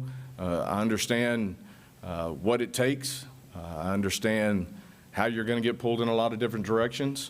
What that does to your time, what that does to the energy that you got to put in certain areas, I think I'm well suited for that part of it. I've got a great staff that's going to be supporting me in that sense. And so those guys they're locked in with me. And so this is not going to be a one-man show. This is going to be a team effort. We got some things we got to fix. We got some things we got to change. We got to continue to grow and to develop. But that being said, we got a lot of time to get that done. We've got to come together. We got to stay together. We got to mold together. And we got an opportunity to rewrite a story that can have a great ending.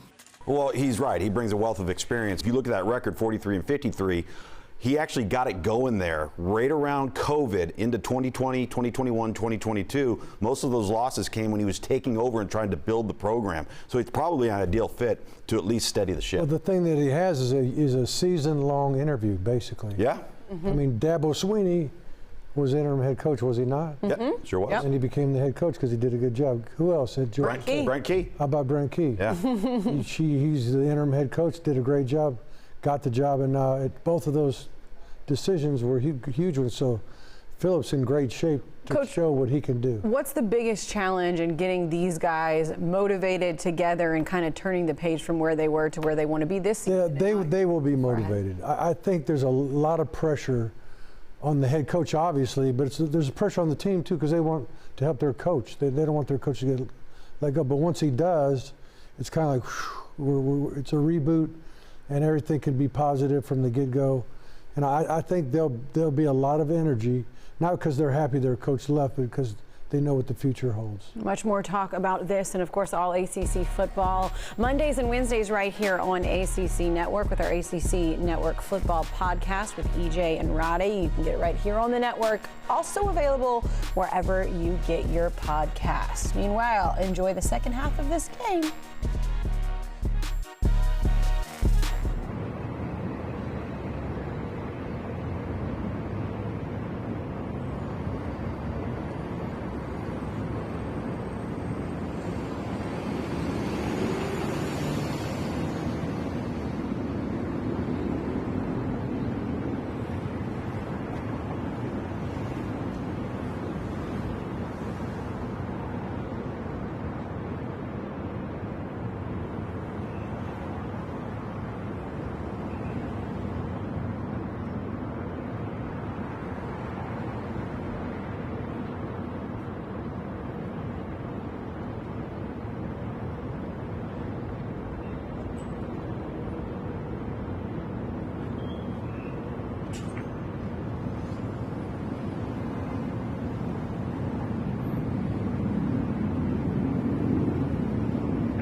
welcome back to Blacksburg, Virginia. We are at the half. The Hokies up 21-3 over Wofford. Along with Forrest Connolly, I'm Doug Sherman. Glad you're with us. This 18-point halftime margin, Tech's largest against a non-conference opponent since leading these same Wofford Terriers 20-0 in their only other series meeting. Around the ACC, noon kickoffs. Death Valley, it's all Syracuse right now, just before halftime, up by 10. Steve Angeli having a big first half, the ACC's leading passer for SU. Meanwhile, SMU at the half, trailing the Horned Frogs in a big non-conference regional rivalry game. And then Louisville with a 21-3 lead over the Bowling Green Falcons at the intermission as they play in Kentucky. Another busy afternoon and leading into a big evening in the ACC. We are in Blacksburg, the home of the Virginia Tech Hokies on top 21-3. Back with more after this.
You're watching the ACC on ESPN on a gorgeous afternoon here in Blacksburg, Virginia.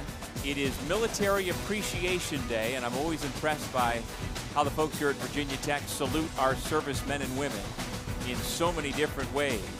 And we at ESPN also salute them for what they do for us. With Forrest Connolly, I'm Doug Sherman. Welcome back, everybody. And the Hokies seem to get back to being the Hokies a little bit in that first half. 12 penalties, only 4 this game so far. So I think they've eliminated those mental errors, and they're playing Hokie football right now. Kyron Drones got a little bit dinged up, not sure what it was, foot or ankle. That didn't keep him from throwing the football very, very effectively. Well, he did a good job sprinting outside the pocket, taking what the defense gives him. I like this pass right here. But then I thought what he did really good was read and take what the defense gave him here. He saw he had man coverage on the outside, his receiver inside leverage. Both of these touchdown throws were pinpoint right where they needed to be. He came into the game as Virginia Tech's leading rusher. He has not attempted a run today, but he's so much better throwing the football than he was a week ago. And his teammates in the backfield have run the football so effectively, they don't need him to run it as much. Absolutely. And you look at the 3 passes that he did not complete, all of those were drops. They were right in the receiver's hands, so he should be perfect. He's done a great job of hearing all the noise all week and using that as his motivation to come out and have a better showing. And we're seeing the true potential of this young man. Now on the defensive side, Forrest, I've got to give you this statistic. It's special for you. The last time Tech held an opponent to negative yards rushing, it was way back in 2012 when they held Florida State to minus 15 yards rushing. And why do we have to talk about that? Had it been Syracuse, I would not have mentioned it. I know. But when you look at that, and that is what these fans are used to. That is the type of football they're used to seeing. They're used to seeing a very dynamic offense. They're used to seeing an aggressive playmaking defense. So I think that has been the frustration that we've seen the last couple of years with the program, and that's why you saw those Bluebirds last week. You don't see that this afternoon. The team is playing really good football. Can this continue in the second half? Well, Haven Maddox, the true freshman from York, South Carolina, handles the kickoff duties. He'll be kicking to Isaiah Spencer and P.J. Prelo. By the way, Wofford had just minus 11 rushing yards in that first half against this Tech defense. It'll be the Tech offense that gets the football first, as Prelo will return it from inside his own 5-yard line. Makes one cut. Terrific return out to the 35. He is stopped there on a big collision with Terrence Honeywood. And now Kyron Drones, the redshirt senior from Houston, back out to start this second half. Well, you've talked about how dynamic he is. Kyron Drones has done something that College and Pro Football Hall of Famer Bruce Smith never did. College Football Hall of Famer Michael Vick never did. Neither did Antonio Freeman. On and on. Kyron Drones is the only Hokie ever to throw for, run for, and catch a touchdown in the same game when he turned the trick against Georgia Tech. He was the first guy in a quarter century in all of college football to do it. He can do a lot of things if the Tech offense is right. Marcellus Hawkins has been right running the football, averaging about 8 yards per carry so far today. You know, you talk about Drones not running the football. One thing I want to keep an eye out for is how he's moving. We saw he had a little hitch in the giddy early in the game, and he was limping a little bit, so I want to make sure we keep an eye on that as well. And you wonder how long it might be before Pop Watson comes in at quarterback, if indeed that's part of the plan for interim head coach Philip Montgomery. Swing it out near side, out of the backfield is Hawkins, makes a man miss. Positive yardage out to the 45-yard line. It appeared that Darius Malcolm had a chance to make the play. Cade Mullador finally got him to the ground. You see Jacoby Hatter, he outran the offensive play. You've got to slow down. And once again, you've got defenders from Wofford that are getting there, but they're kind of coming out of control. You've got to break down and try and slow the offensive player down to get a hand on him. 6-yard pickup, and yes, it was Hatter, not Malcolm, who missed his opportunity. Strong throw to the far sideline on target. It's a completion to Donovan Green. Pass complete to number 3. Zade Rogan, a freshman burner in coverage, but Green at 6'2" provides a good target. And when Drones throws the football like that, there's nothing much you can do. And that shows you his ability. He's throwing from the opposite hash, and you see the arm strength on that throw. 9-yard pickup. So it's 2nd down and 1. Hawkins running left side. Defender got him by the foot. It was Eli Campbell, the free safety. Real ball hawk, has the best skills defensively. That time he was tough enough to bring down all 219 pounds of Marcellus Hawkins. Brings it 3rd and 2. Jarikus Hairston comes in with 3rd down and 2 upcoming after the 1-yard loss. 12 personnel, a couple of tight ends in there.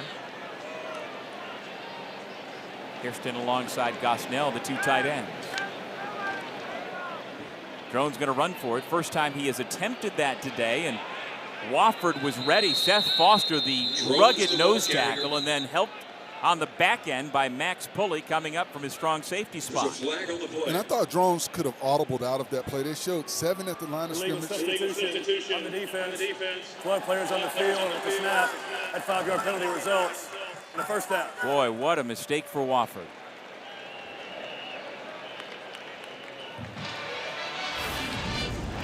One, 2, 3, 4, 5, 6, 7, 8, 9, 10, 11, 12. I see them all. Maybe that's why they stopped him so well. Get an extra player, why not? So Tech's offense stays on the field, move it 5 yards to the 41-yard line. Tucker Holloway now into the game. We have seen him repeatedly on punt return. Pitch it to Hawkins. A couple of defenders right there, ridden down from behind. Hawkins on the carry. By Caleb Oliver, sophomore out of DeLand High School in Florida. He's the guy who the defensive coordinator, Mitch Doolittle, said he wants to go hit people. We saw a pretty good tackle right there. Gain of 2, 2nd and 8. They're showing the blitz. They're giving them a good pre-snap identification of what they're going to do defensively. I'm interested to see if Drones will audible out of some of these and go to where that blitz is coming from, because that's where the free man will be. Showing pressure again from the linebacker position. The 4 rushing picked up nicely. A one-handed grab along the sideline. Just a beauty for Devin Elvis. The ruling on the field is a completed pass for a first down. As impressive as that catch was, the throw was as well, because he's got to fit that in between 2 defenders. He was bracketed. He had a defender underneath and the defender on top. And where Drones put that football was where only his receiver can make a play on it. The ruling on the field of a completed pass is under further review. And at the front end of that play, let's not forget that Marcellus Hawkins did a nice job in pass protection, picking up Jonathan Schaefer, who was coming in from his linebacker position. So we're going to break while they review it to see if Elvis made the catch.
The call on the field has been upheld that Devin Elvis, the fourth-year Hokie, gained control before he went out of bounds.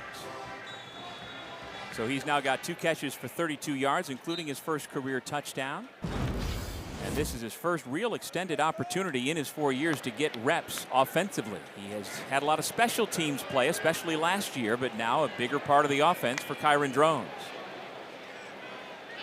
Faking the pitch, now throws it that way. Hawkins has one man to beat and does that. Carrying defenders inside the 10-yard line, finally brought down by Maximus Pulley. Jonathan Schaefer had a shot, so did Eli Campbell. And again, Drones is looking through all of his progressions. He doesn't see what he likes. He dumps it off to his safety valve. And you see the ability of Hawkins one-on-one in the open field. He's going to break tackles, show you that balance and that will to continue to fall forward. 19 yards on the pass play, much of that after the catch for Marcellus Hawkins. Fake the handoff to him. Now Drones cuts it up, falls forward to the 3-yard line. Among those to bring him down, Zaid Rogan, a freshman from Marietta, Georgia. Jay Reekus Hairston among those out throwing a block. And so now Isaiah Spencer comes out. A little bigger lineup. Benji Gosnell, the captain, the tight end. He was a 3-time state champion at East Surrey High School in North Carolina. Back out there, going heavy personnel. On 2nd and goal inside the 5. Drones calls his own number, and he gets tackled by Schaefer. Well, we keep calling number 40's name, and that's been going on for a long time. Back at Andrew Jackson High School in South Carolina, 3-sport star foe, all-state baseball, school record 1,800 points in basketball, and he was the class valedictorian. To me, that's just kind of showing off. Come on, man. And he's a very slippery player. He does a good job of finding the seam and getting up the field, not allowing those interior players to get a body on the body. They want to get a hat on the hat and cover him up, but he's doing a good job of being slippery at the point of attack. 10th play of the drive. Drones throws to the end zone. It is caught, and it's a touchdown. Donovan Green stays in bounds. On the receiving end from Kyron Drones, his 3rd touchdown pass of the afternoon.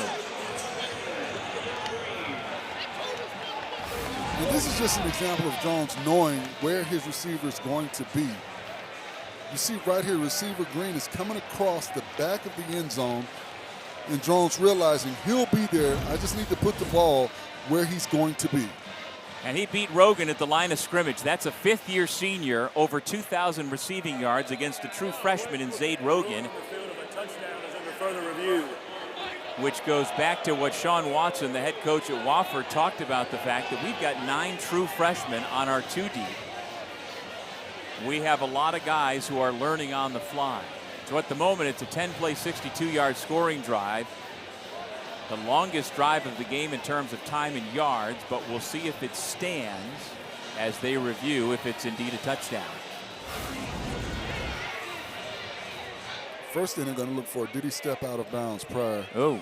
Yes, he did. He stepped out of bounds, so I think they're going to overturn this because he, once again, if he's not forced out of bounds, he cannot be the first offensive player to touch the football. If he's forced out of bounds and he gets himself back in bounds and establishes himself back in bounds, he can then be the first offensive player to touch the ball.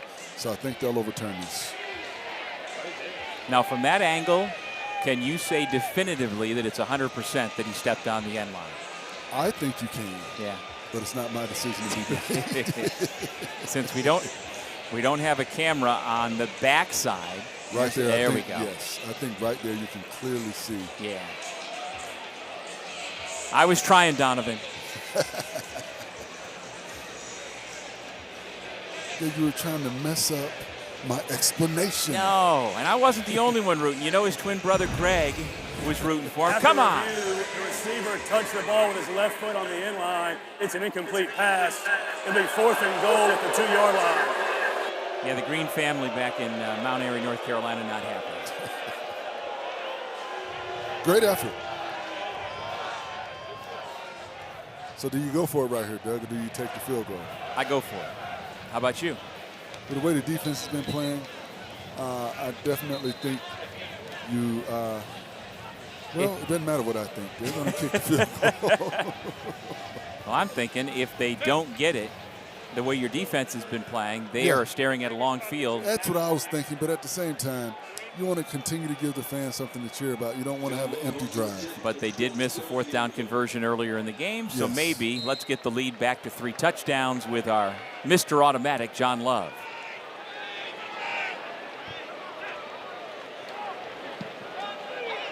From 20 yards out, it is a field goal. A chip shot for Mr. Love makes it a 24-3 score. Good left-handed arm on the man in the stands. I like it.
Well, the standard at Virginia Tech has always been and will forever be what Frank Beamer did here at his alma mater. 23 straight bowl games, 10 wins in 8 straight seasons. Of course, the zenith was the 1999 season where they made it all the way to the national championship game, losing to some team in Tallahassee, Florida. I don't remember. I do. And so that is what every coach that follows him will have to try to live up to. And of course, we have had 2 hired and fired since. Now Philip Montgomery, the interim head coach for this 4-time ACC championship program. And just I found out today, Frank Beamer, played defensive back here in the mid-'60s. He had 9 career interceptions. That's playing 3 years of football. He was a good player as well, but he's in the College Football Hall of Fame for what he did on the sidelines, guiding this program for decades.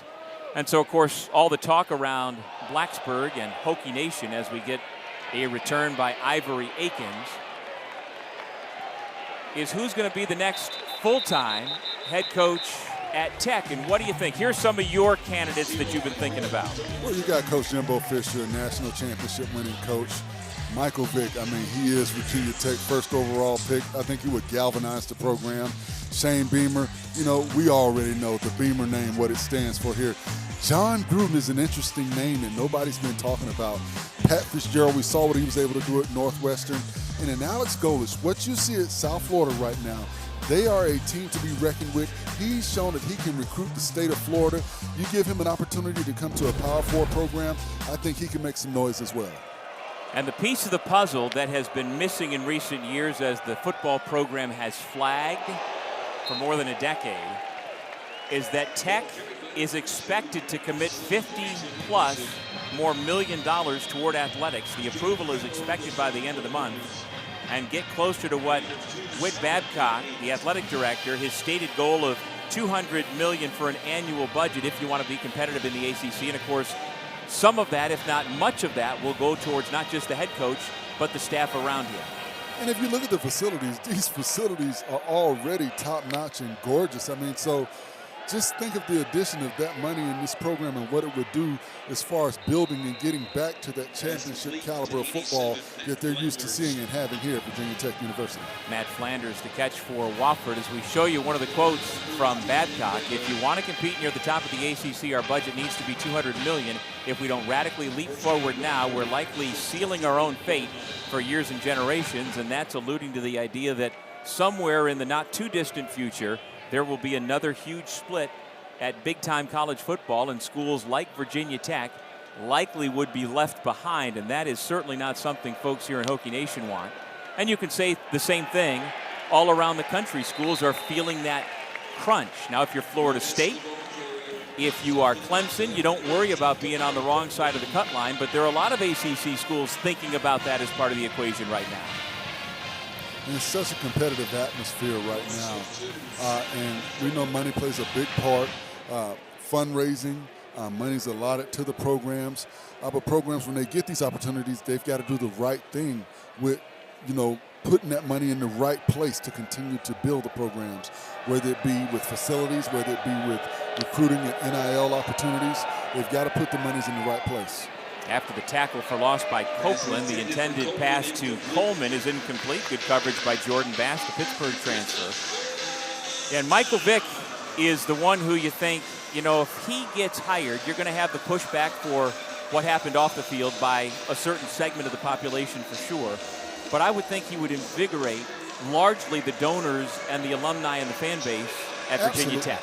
And the amount of young talent that would want to come and play for a Michael Vick. Because we understand what happened off the field, but on the field, he's the most dynamic player to ever play in this program outside of maybe, say, a Bruce Smith because of what he did defensively and how dominant he was. 3rd down and 9. Pass a little too tall through the hands of Cam Smith. Isaiah Brown Murray was right in his hip pocket, and so the defense for Tech gets off the field.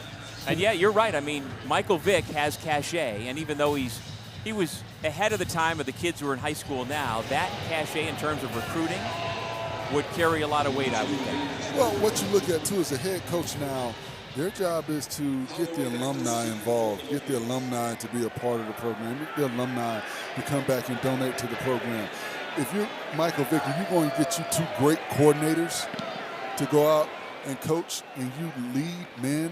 And I think, too, when you look at some of the things that he dealt with off the field, he's relatable to a lot of young men that have not made all the best decisions, but he's shown that you can come back from a bad decision. And I think that bodes well when you look towards the future. In the weeks and months to come, that will be topic number 1 here in Blacksburg. Back after this.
Virginia Tech quarterback Kyron Drones, 20 of 23 passing, 234 yards, 3 touchdowns, and he's back on the field with great position to start this drive at the Hokies' 44-yard line. Welcome back. With Forrest Connolly, I'm Doug Sherman. On this 4th week of the college football season, each of these two teams looking for their first wins of the year. On the swing pass, it is completed to Jeremiah Coney. He's out of bounds. Out to midfield. Driven out by 39. Or not quite. Out to the 45-yard line. A pickup of 1. First action of the game for Coney. For the Hokies. Well, Tech's up by 3 touchdowns. And with the way the defense has been playing, you get the sense that might be enough because Wofford has not been able to sustain much offense. Pre-snap flag. False start, number 62, offense. 5-yard penalty, still second down. That's the center, Kyle Altuner.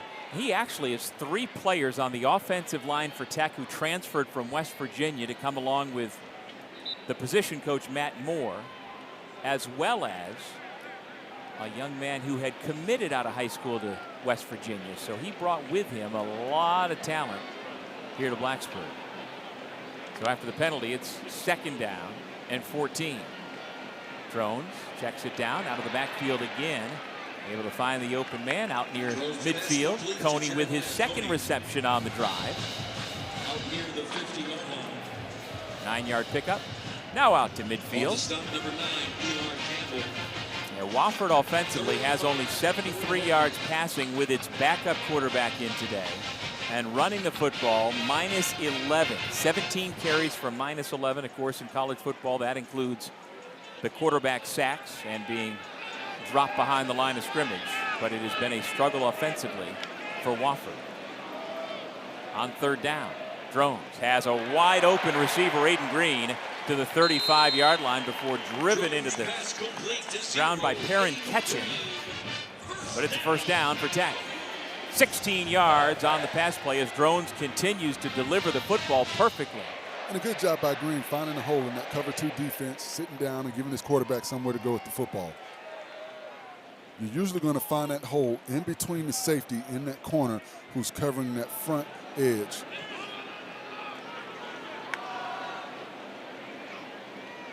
Showing pressure on the edge, picked up nicely. Now Drones has to move up in the pocket. And again, he's got a hookup Pass complete to Jeremiah Coney. to Coney out of the backfield. So many things to like on that play. What Drones did, climb into pocket, trusting his offensive lineman. A good job by the guards in the center to give him the depth to climb that pocket. And then a better job by Coney getting possession, knowing he's going to take contact with the linebacker or safety coming downhill and holding on to the football. Well, a big part of the problem against Old Dominion last week was the offensive line play, and Drones taking a lot of pressure. How have you felt this maneuvered and changed around offensive line has held up so far today, Forrest? Well, they've done a good job on the outside, giving him the width of the pocket that he needs, and then on the inside, the interior guys, giving him the depth. You see right there's nowhere to go with the football, but a good job by the offensive line. And what Drones did, once again, make a good decision. Don't try and force it. They're in man coverage. Everybody's got their backs to him. Take what the defense gives you, get the first down, and get out of bounds. Don't take any unnecessary contact.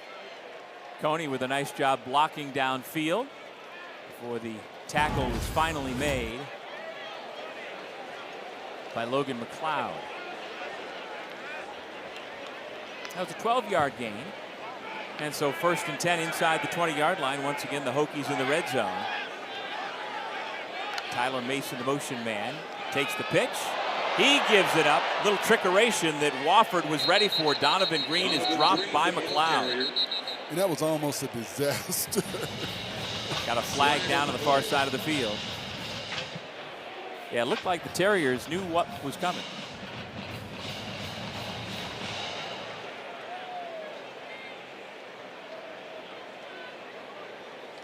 Mason comes out of the game.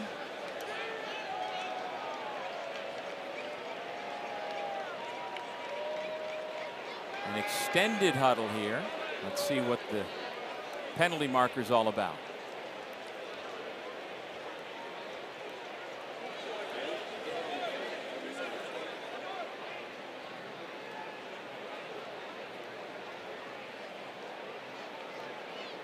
We're hearing it's going to be an illegal forward pass.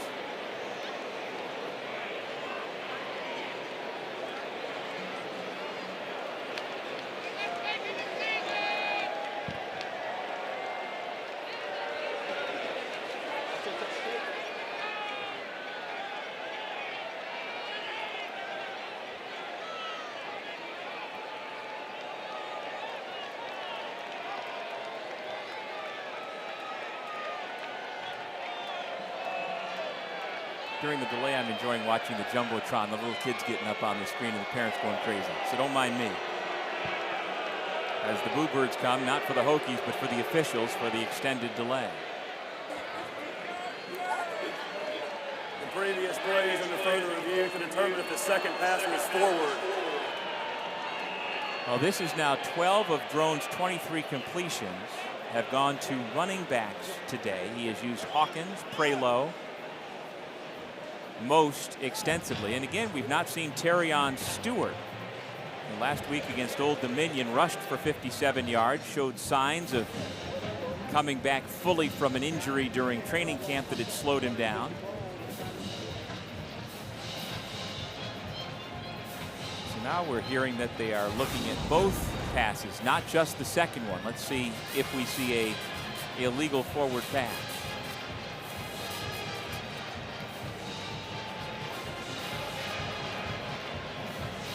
Well, that's certainly legal. And that's backwards. I don't see anything illegal about that. Because he's got jet sweep action coming. That's considered a forward pass. And this is backwards, a lateral. so it's a lateral backwards. After review, there is no foul for illegal forward pass. Second down at the 17-yard line. Okay. Took a while, but they got it.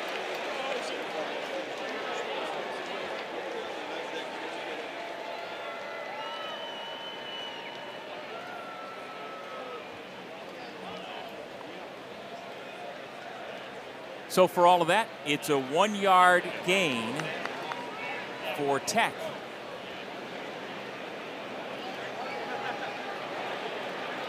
Jones trots back out along with fellow captain tight end Benji Gosnell. Cam Selden, the receiver, in the slot to the right. Aiden Green at the bottom of your screen. Number 0 up top, Donovan Green. The running back is Jeremiah Coney. 2nd and 9. RPO, throw the football, near side Green. Looked like he made the man miss, but somehow Darius Malcolm held onto his hand and made the tackle. Holding on for life, and you see Green shaking his head because he knows he made a great move and he could have gotten to the end zone. Watch here, great move with a step to the outside to get to the inside. But Malcolm grabbed his hand and would not let him go. I don't think I've ever seen a hand tackle like that before. Hey, man, get him down any way you possibly can. Absolutely. Coney stays on in the backfield for Tech. Makes a cut inside the 5, absorbs a hit, and falls to the 2-yard line. Elijah Williams, the outside linebacker, along with Cole Walker, the fastest member of this defense, on the stop after a 5-yard pickup. And you mentioned it earlier, Doug. The offensive line has done a really good job of getting movement at the point of attack and gelling, something they hadn't had the opportunity to do with all the injuries that they've dealt with throughout the season early. 12 personnel on 2nd and goal.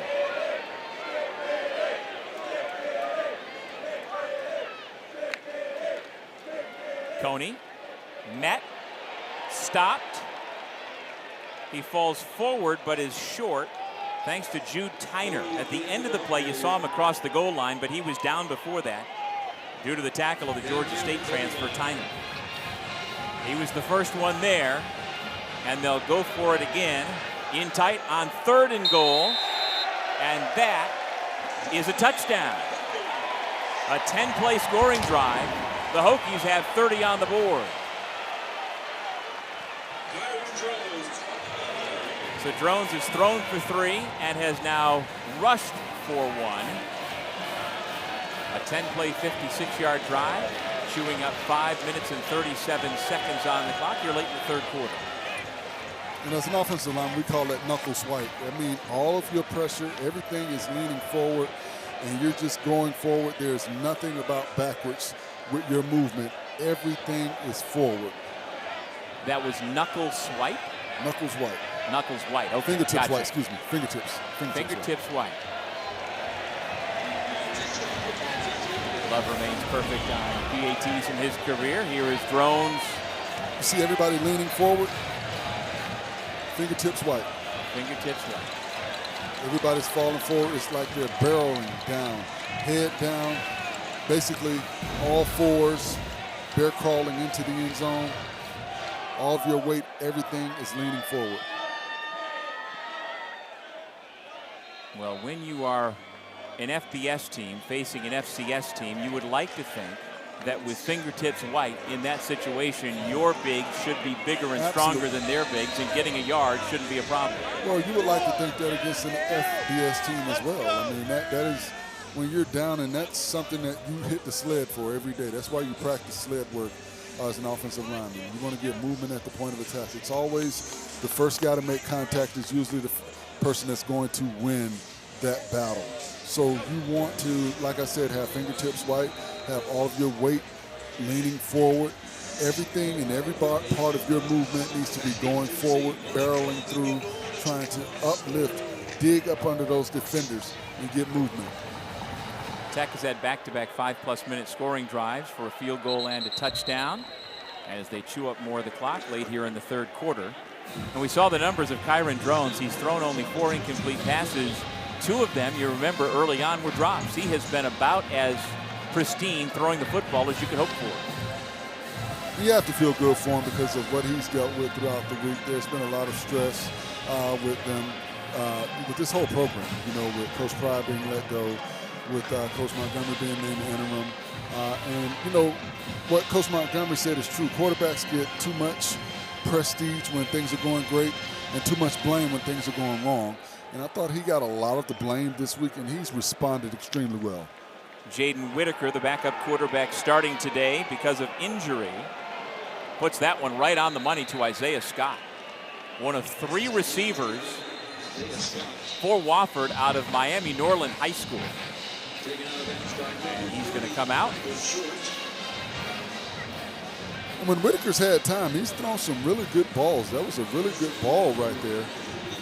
You get it in between those defenders and allow Scott to run under it. Well, the quarterback out of Brownsburg, Indiana, followed Ben Easters at Brownsburg. Easters went on to play the last 4 years at quarterback at Kansas. Hand off to Gerald Modest, another one of the Miami kids at a skill position for Wofford. He was tackled by Cody Heisman. And yes, it is pronounced Heisman, like the Heisman Trophy. A graduate transfer from North Dakota State University. He knows all about national championships. Heisman was part of 2 FCS national title teams, although he was a redshirt in 21. He was an All-Missouri Valley Football Conference honorable mention last year and used that to springboard a transfer up to Virginia Tech. Ivory Akins, the motion man for the Terriers. Whitaker rolls right, trying to flood the zone with receivers, and they find number 0, Akins, pushed back, but it is a first down with forward progress. Thomas Williams, the tackle. And that is the end of the third quarter here at Lane Stadium. Virginia Tech, eyeing its first win of the season, has been in control from the start. 31-3 Hokies.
Forrest Connolly, you know you make me want to shout. Have a little fun. The band in the foreground up on the Jumbotron, Diamond Vision. A lot of great things about the game day experience here at Lane Stadium, from Enter Sandman to doing the hokey pokey before the game. As we head to the fourth quarter, as Virginia Tech eyes its first win of the season. Tell you what, Jaden Whitaker has found his rhythm. That's his third completion for better than 60 yards on this drive. This time again, it's Isaiah Scott on the receiving end. And that's what you do in an aggressive defense. You go with the misdirection. You get everybody moving one way, roll the quarterback out the opposite way, and he's got his receiver coming across the field. A good job, a good play call. So that's a 14-yard pickup to make it 61 yards on the drive. 3 of 3 for the sophomore from Brownsburg, Indiana.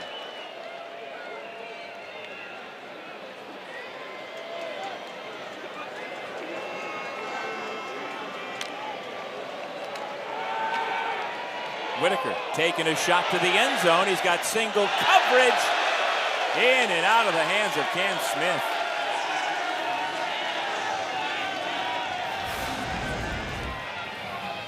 He had possession. You've got to squeeze that football. A good effort by Cam Smith, but a better defensive effort by Jamari DeLoach to get a hand up in there right at the end of that play and affect his ability to try and squeeze that football. Now Whitaker is a coach's kid, showing confidence on this drive. The son of Jeffrey and Marissa. His dad is better known around the Indianapolis area as JT. Coach Jaden from elementary school on up was his varsity offensive coordinator. His son gives it to Modest. And off of the good passing, a few more running lanes before closed up by Cash and Spencer. And we've not seen Ison Jackson Anderson since he went out with injury. Of course, Kyle Parsons, the starting running back, out this week with a knee injury. And now Modest goes off. And so on cue, Jackson Anderson comes back in.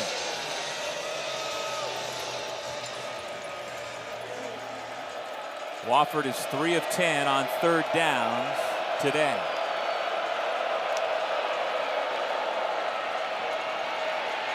Whitaker thought about running for it, now sees a man downfield, but couldn't find Anwan Ace Coleman. Isaiah Cash, the nickelback, there step for step near the goal line. And you have to know down and distance. I thought Whitaker had an opportunity to plant his foot and get north and south and get that first down and get out of bounds and avoid contact. So you have to be aware of down and distance. Well, this is another 42-yard attempt for Sam Spence out of the hold of Maddox Cowart. The snap by Blake Shirley is good. The hold is good. The kick is up. And it is good.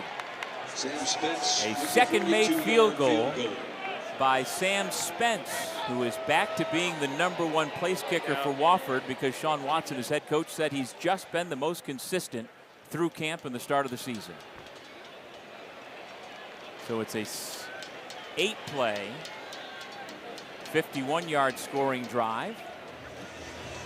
And Wofford continues to fight. And as we said off the top, Wofford also 0-3 this year, but they have been in every game up until this point, losing by a point, losing by a point, and losing by 4 points. And to all playoff teams. Yeah. So that and conference champions as well.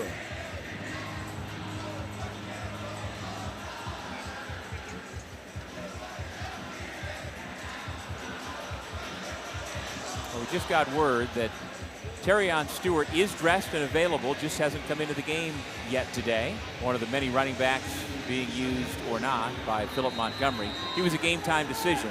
So whether it's the lingering effects of the injury he was dealing with through camp or not, haven't needed him today. Avon Maddox with a low line drive kick that goes out of bounds.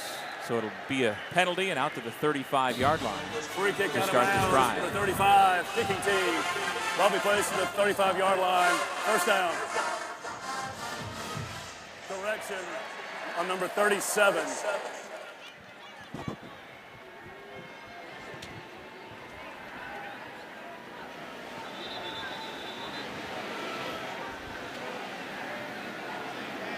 Kyron Drones plays on.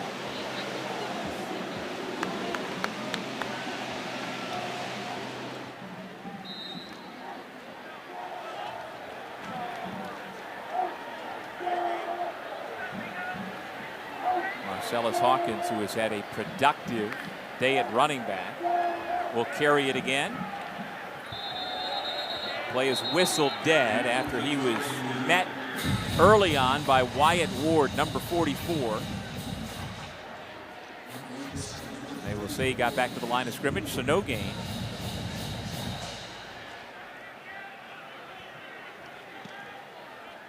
Well, there are a number of connections between these two football programs that I find interesting, at least. Nice catch by Tucker Holloway. Caught it with both hands. Flag comes in at the end. Zade Rogan, again, the true freshman in coverage. Ramon McCullough pressuring the quarterback. Personal foul, face mask, number 27, defense.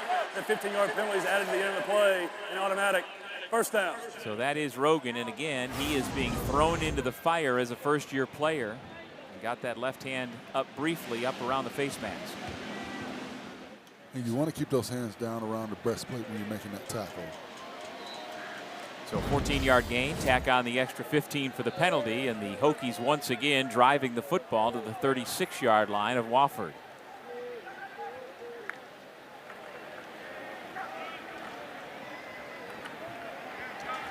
Once again, it's Ward along with McLeod on the stop of Hawkins.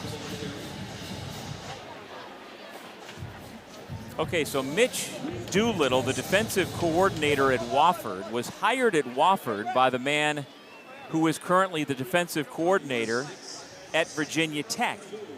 Sam Seifkis, before he left for a stint in the NFL, was part of the group that hired Mitch Doolittle as a defensive assistant. And Doolittle has since ascended in the defensive coordinator role. Good pitch and catch. Tucker Holloway takes it inside the 10-yard line. Drones once again has the Hokies knocking on the door after a 20-yard gain.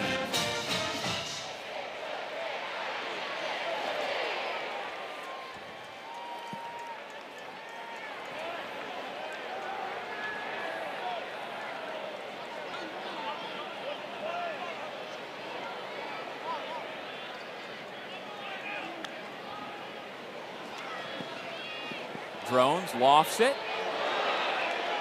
Right place, right time for Darius Melcom. He never turned his head, but he was in the right spot to keep it from getting to Tucker Holloway. And he did a good job of not panicking on that play. You always want your defensive back to turn around and locate the football. But he did turn around, actually, at the end of the play, but he didn't panic and go through the receiver. A good job of knocking it out. And it looked like Holloway was able to get a hand in to knock that pass away when he knew he couldn't make the catch. Second and goal. Drones going to try it again in that corner. A lot of contact, and the penalty comes. Melcom and Holloway.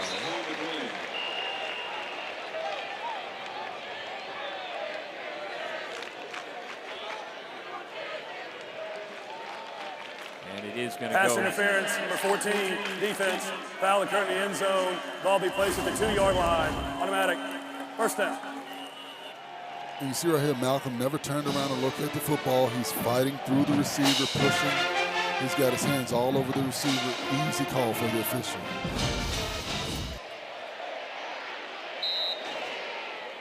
So in tight, heavy personnel for Tech. After the 8-yard penalty, sets him up first and goal at the 2-yard line. Two tight ends. Drones walks in.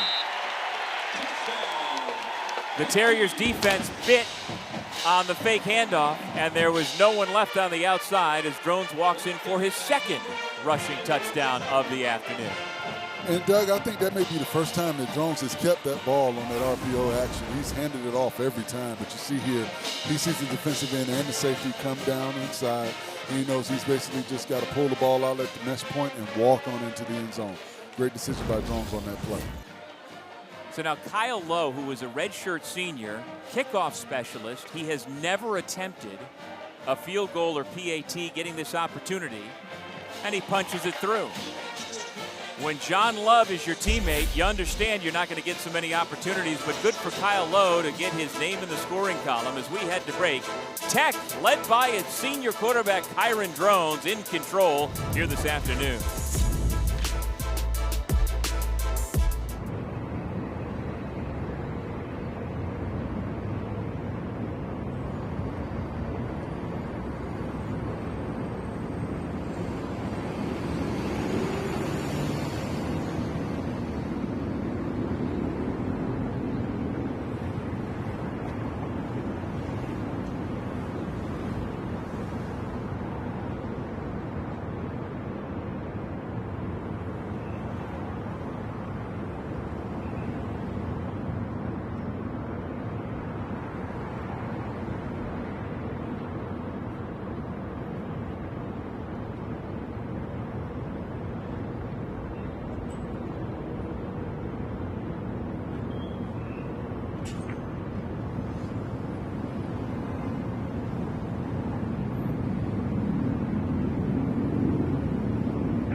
Virginia Tech 38, Wofford 6 on a gorgeous afternoon here in Blacksburg, Virginia.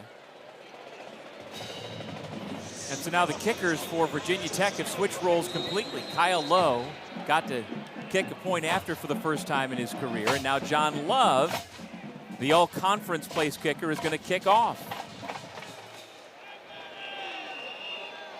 You think that's the kickers going to the coaches in a game like this, Foe, and saying, come on. Yeah, let me do it, coach. Come on. Notable Week 4 games around the ACC. There is lightning in Clemson, South Carolina, so that orange lead is 10. They have yet to start the third quarter. SMU hanging around with TCU. The Horned Frogs still up 4 in the fourth quarter. Coming up at 4 o'clock Eastern Time, North Carolina State and Duke on ESPN2. And then the big game tonight, Miami and Florida in Coral Gables, 7:30 on ABC. And it's the first time ever College Game Day went to Coral Gables. They have done Miami Hurricanes games many times over the years, but always from the stadium, which is 20 miles north of campus. But I thought it was neat that they decided to go on campus and get that feel, and it makes sense because you're there in the morning. The football game's not till 7:30, so why not? The kids are on campus, and you get a great atmosphere there. Well, those kids have earned it as well. You look at what they did last year with Cam Ward being the #1 overall pick. You go in the portal, you get the best quarterback available, Carson Beck. He's come out and shown himself to be what they thought he could be with that program. They're a top 10 program right now with a big game on the horizon. Why not? They've earned it. I've made you say nice things now twice about the Hurricanes today. Absolutely. Flag down on the play. I'll be as unbiased as I possibly can until next week. Tallahassee or in 2 weeks. Offense, 10-yard penalty from the previous spot. Replay second down.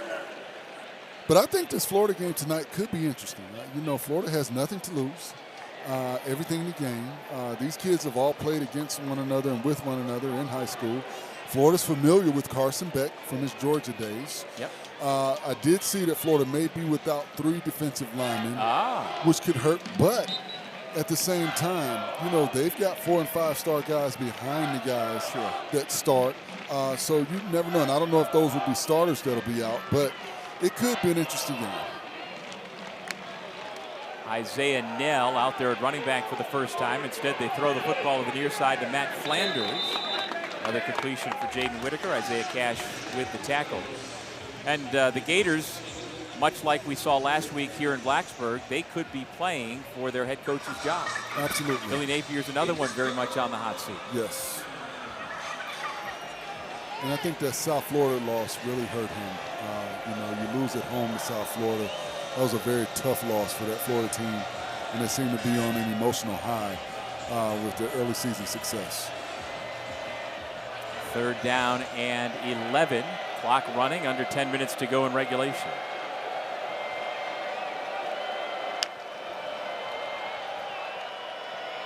Whitaker has all day. Finds Ace Coleman along the near sideline. Tackled inbounds to keep the clock going. That'll bring up 4th down. And Virginia Tech will give up all of that underneath, all of the underneath routes. Their job is to continue to keep the offense behind the sticks. We'll give that up. We just have to make the tackle. Kevin Craig will now get an opportunity for to punt for Wofford. His career-long 59 yards at South Carolina State in the season opener. In place of the starter Maddox Cowart, who has had many opportunities to punt. That's a beauty right there. Driving back Holloway to the 20-yard line. Lets the first 2 fly by. Flags come flying, and Holloway is dropped at the 27-yard line by Elijah Williams.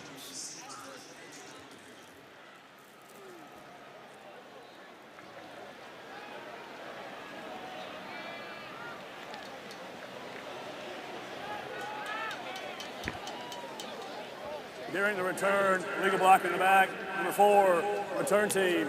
10-yard penalty from the spot of the foul. First down, Virginia Tech. Timeout. 50-yard punt, a beauty from the backup. Virginia Tech has its offense coming back out onto the field after this. The college football playoff begins December 19th and concludes with the national championship January 19th on ESPN.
Tonight, John Cena, Brock Lesnar, The world will be watching.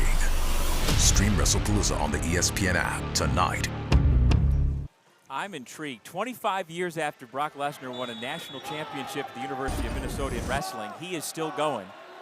And part of a huge card tonight. And I tell you what, John Cena cracks me up anytime I see him. So I am intrigued tonight. New quarterback in as Kyron Drones has given way to William Pop Watson. And Virginia Tech, with 8:12 to go, has Tyler Mason on the carry. So there's Pop, redshirt sophomore from Spring. Offense, half the distance to the goal for the previous spot. Replay first down. A penalty on the right tackle, Aiden Lynch. But William Watson III, William Waverly Watson III, was ACC Rookie of the Week for his first career start last November against UVA. Threw for over 250 yards in a 37-17 win over the Cavaliers, so he is capable. He was a big recruit, a big get coming out of Springfield. Michigan, Oregon, Tennessee, Pittsburgh in the ACC also offered. And so Pop gets an opportunity after a terrific day from the starting quarterback Drones, and here goes Pop. Out across the 15, still spinning at the 20. And finally brought down after a big pickup. And I love his elusiveness. You see him able to get to the outside, the speed to get to the edge. And then he doesn't want to just go down and slide. He's trying to get as many yards as possible. And I think he thought better of it after that spin right there. He said, okay, let me go ahead and get down. I see too many defenders around. Yeah, eventually somebody's going to line you up. But he left Cole Walker and Cade Mullador in the dust for a pretty run out to the 20-yard line, getting most of the yardage back. Second down and 2. Mason tries to pick his way to the line to gain. He comes up about a yard short, and Mullador with the tackle. Well, we put a bow on the work done by Kyron Drones, the 4th game of his career, 2 rushing touchdowns. First time he's done it since last October against Boston College, as well as being near perfect throwing the football. 4 total touchdowns, 1 shy of his career high of 5. 27 of 32, had a couple of drops, over 300 yards passing, his 3rd highest passing total in a single game as a Hokie. Braden Bennett takes the handoff and goes straight ahead. Keeps the feet moving, and he's got himself a first down.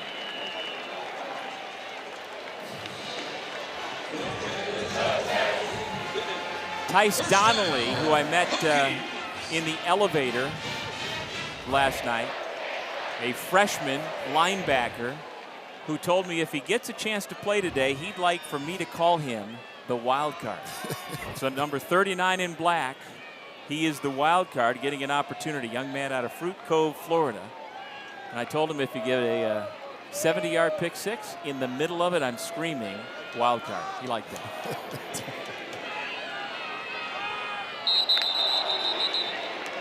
Pre-snap penalty. Offense, 5-yard penalty. Still first down. Second time Lynch has been flagged here in the 4th quarter. And as an offensive lineman, especially an offensive tackle, you know the snap count. But you're out there on that island as a tackle, and you want to get a head start. But if I'm the coach, I'm saying, okay, you jumped off sides, but you were in a bad position. You were up high. I want you to at least be in a good position if you're going to be, off sides.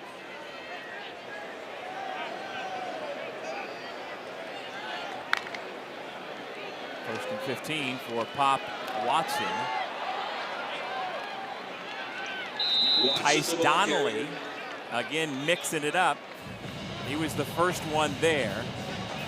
In on the stop, 53, June Tenner. Watch the wild card, number 39. There he is. You just got to keep your head up. You can't go in there running with your head down. You got to see what you're hitting. He's just a freshman. Look at him fight. I like the wild card. The wild card is all over the place, but you got to keep your head up. He's right there twice to make the tackle. So I say he's a wild card. He didn't say it was a sure thing.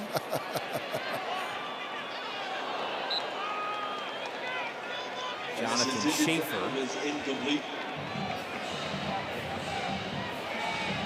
Trying to keep with Devin Alvis, who's already got a touchdown reception. Something was off there on the pass from Watson. So now 3rd down.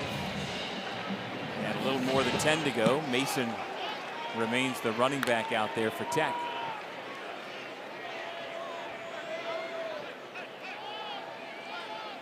Play clock down to 10. Plenty of time still. Now they got to go. And time is going to be called to avoid the delay of game penalty. Charge them out of the half. Virginia Tech. Media timeout. So we'll take a break and come back to talk about what is or isn't going on in the transfer portal right now for the Hokies.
In this first game is interim head coach Philip Montgomery, closing in on what would be win number 1 of his tenure here. One of the positive things to come out of the last few days since Brent Pry was fired on Sunday is that from the next day forward, so from Monday, for the next 30 days, these players have a portal to get in if they want to transfer. And so as Pop Watson is tackled by Jonathan Schaefer. The good news to report is that so far only one Virginia Tech player, defensive back Dante Lovett, has entered that portal. But they've got 30 days, so another 3 weeks to do it. And the bigger number to me is the number 4, that this is the 4th game that these players can play for Virginia Tech and still go and transfer and not lose this year of eligibility. You can still redshirt playing 4 games. So I think the next few days are really going to be key to see who they retain and who goes into the portal. Absolutely. And you'll see tomorrow, I think, if you see players jump into that portal, the fear is players want to play today to get good film, to showcase their talent and their skill set for a possible move. For the program, for Virginia Tech fans, you hope that that is not the case. You would hope that because of the good showing that they've had today, the positive that we've seen offensively and defensively, that guys will be invigorated to continue the process and continue here with the program as they continue to move forward. But You just don't know, and that's the thing that kind of hangs over everyone's heads right now, the fear that guys will jump into the portal. And UCLA is in the exact same position, and we just don't know what is going to be the new reality as these things change constantly. Isaiah Nell out there running the football. The one place that it's hurt Tech is in their commits. They have lost their top recruit from the class of 2026. An offensive lineman has decommitted.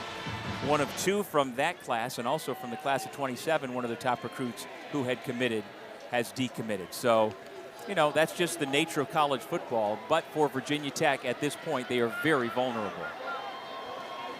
And don't think for a second that other college coaches and programs and players' agents aren't working on deals all along. Well, I think one of the things positive for Virginia Tech is they've got great facilities. They play in a great football conference. They are a Power 4 program. They are a prestigious program that, you know, has a winning tradition. And in today's world of portal players, you can build a program through the portal. We've seen that happen. We've seen programs turn around overnight. You know, think about a Florida State. You know, they got into the portal this offseason and they've turned it around down there with a couple of key players. So it can happen. So you look at the negative that could possibly happen, but you also have to look at the positive that can happen as a result. After the big hit by Brennan Johnson on third down, a juggling catch for first down by Jack Purdy, the sophomore from Columbia, South Carolina, showing terrific hands to haul that in. And what a throw by Jaden Whitaker. We continue to see positive from Whitaker as he continues to play throughout this game. I like sprinting him outside the pocket, creating more time. He squeezes the ball right in there, and Purdy does a good job of getting his body in between himself and Joseph Reddish to make that catch. And Wofford has next week off before hosting Western Carolina October 4th. Still playing hard, but they are going to drop to 0-4. Brett Clatterbaugh getting an opportunity, number 44 for Tech. And we've reached our 2-minute timeout.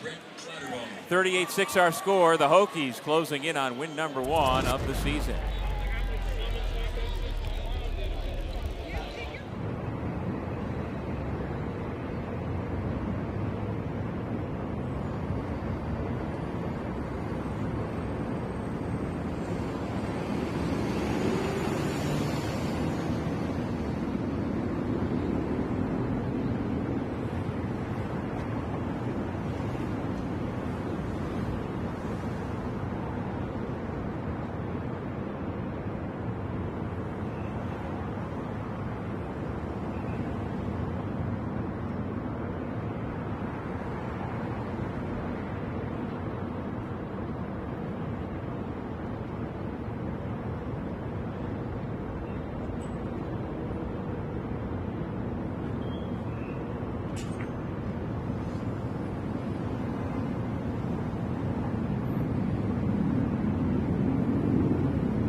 Well, this is Athletics Hall of Fame weekend here at Virginia Tech. 7 inductees, including 9-year NFL veteran Kendall Fuller.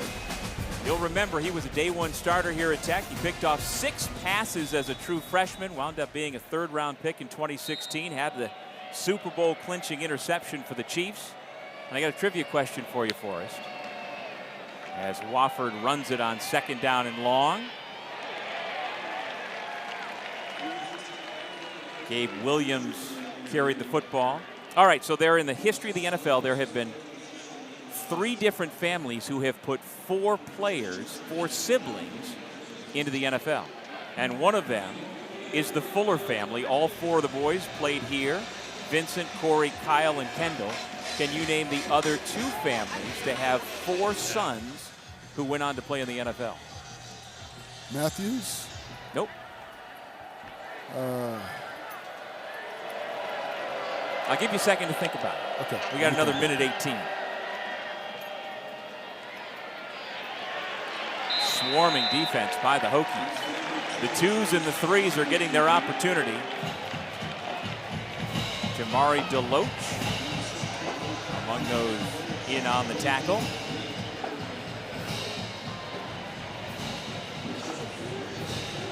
Well, our statistician Karen's already chimed in. She's got one of them for us. You're 0 for 2. Give me a minute, I'm still thinking. You're Googling. You're not thinking, you're Googling. All right, I'll give it to you.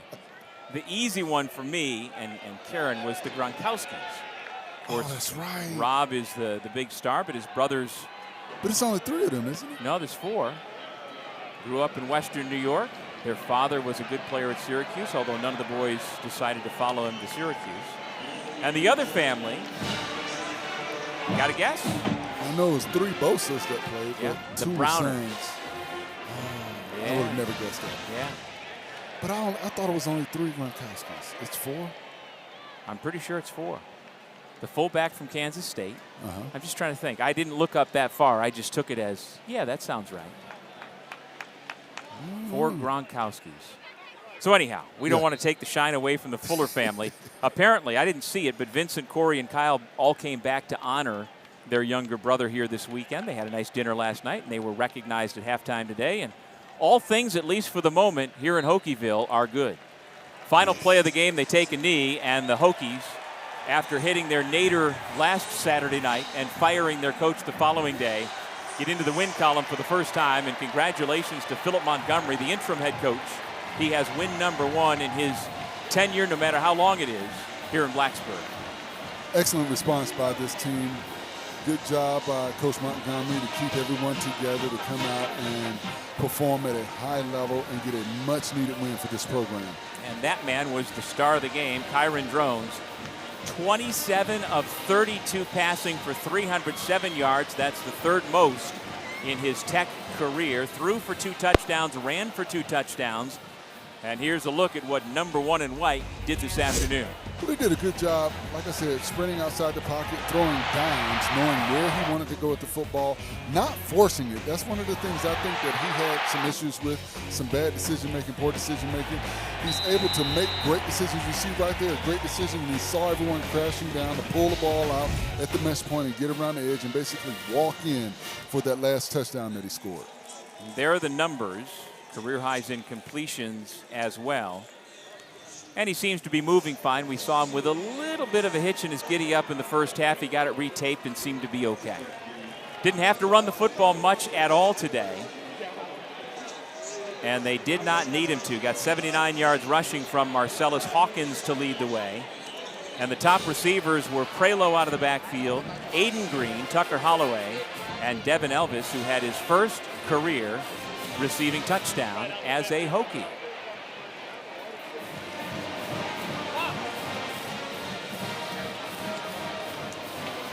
Final thoughts, Forrest Connolly. Well, I think we've got to see what happens with the program. I hope guys continue to stay, continue to fight, and, you know, push through all of the negativity that they've had to deal with early in the season. We saw the potential of this Virginia Tech football team this afternoon. Our final score, 38-6. Tech takes down Wofford. The ACC schedule is ahead, and the games will get much tougher for Tech. But it's win number 1 on the season for Coach Montgomery and company. That'll do it for us. For Forrest Connolly, I'm Doug Sherman. For our entire crew, thanks for watching, and so long from Blacksburg.